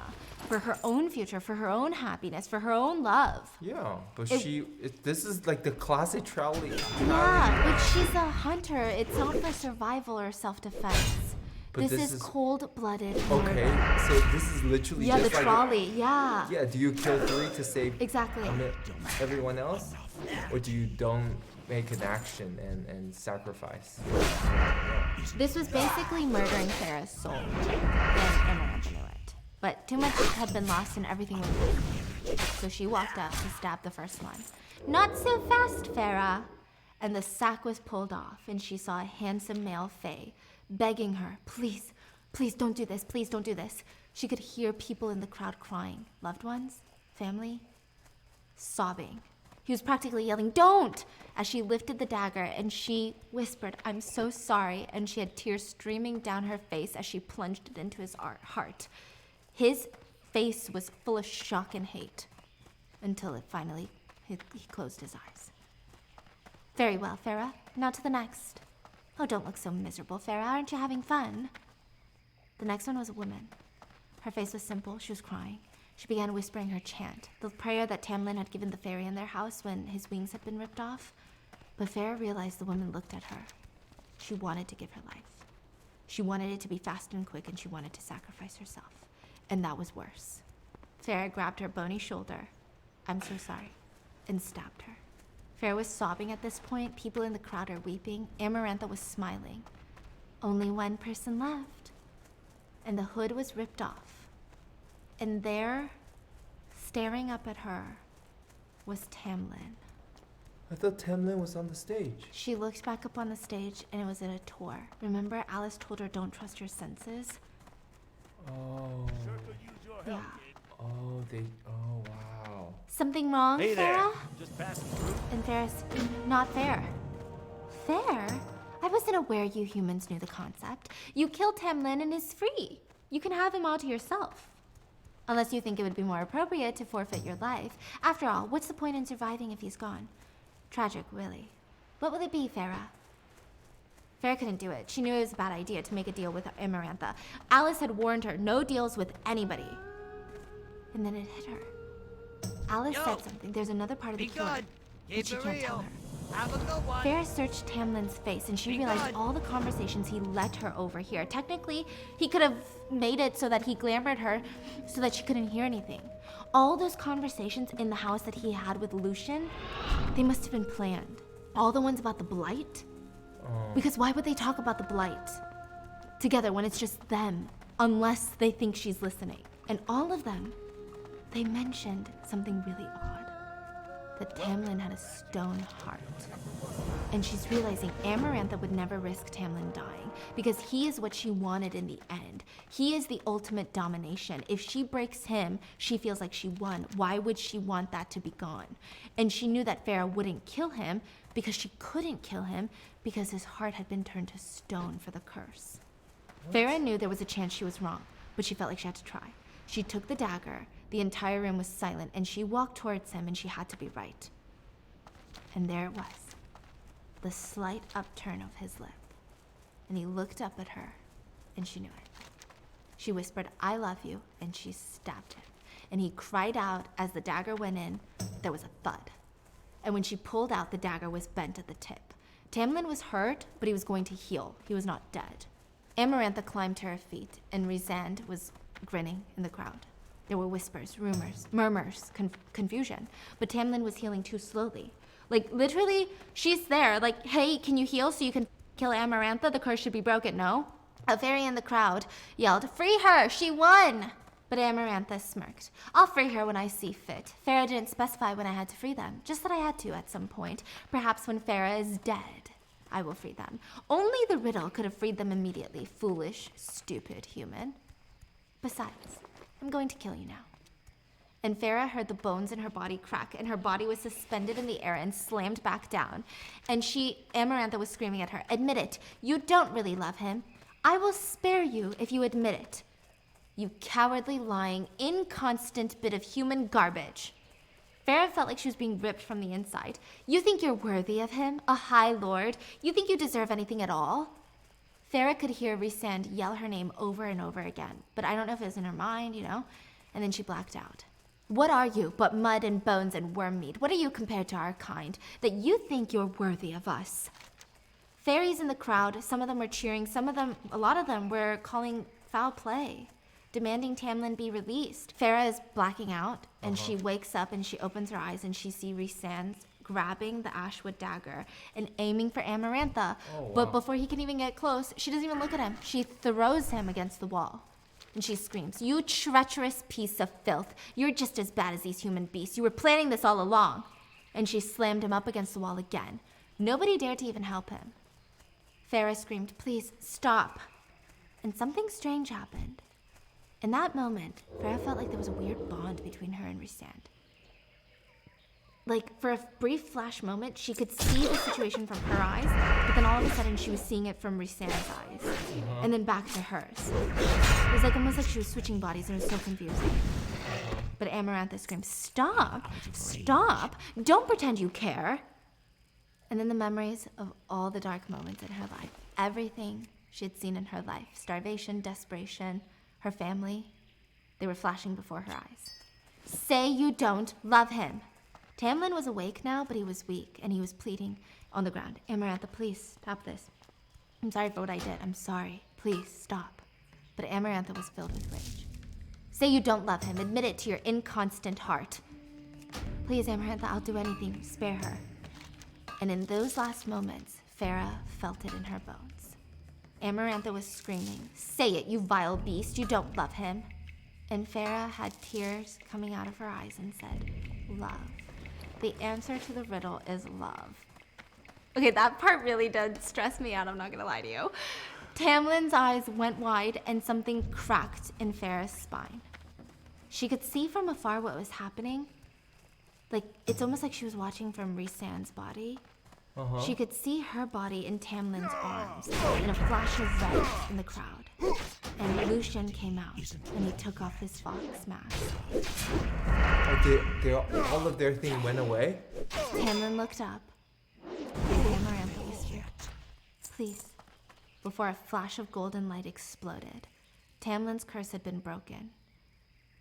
And he literally ripped Amarantha to shreds. Like, she was splattered on the walls, literally ripped out her throat. And that's when Farah realized she was seeing everything through Rhysand's eyes and not hers. And then she watched as Tamlin scooped up Farah's limp body after killing Amarantha, cradling her to his chest, and he was sobbing. And everyone was watching with tears in their eyes. All the high fae, all the high lords. Is she, like... She's dead. But she can still see? Through Rhysand. What? I don't What's know. going on? And she wanted to scream, like, "I'm right here, I can see you." But who she saw as the High Court of Summer, the High Lord of Summer, he came forward, put his hand on Tamlin's shoulder, and dropped something in his mouth. It was like a silver orb, glimmering. Then another High Lord came forward. None of them said anything. They just each dropped a silver orb on his palm. And then finally, she felt like she was moving, but it was Rhysand. And it's almost like the words were coming out of her mouth, but they weren't hers. And he dropped an orb, and he put his armor on he put his arm on Tamlin.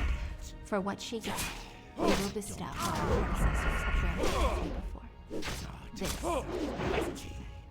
And Tamlin dropped the seeds of light and whispered, "I love you."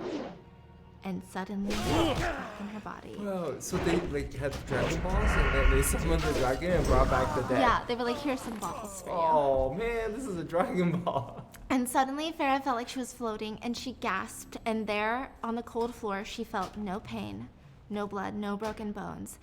And there was Tamlin with his mask off.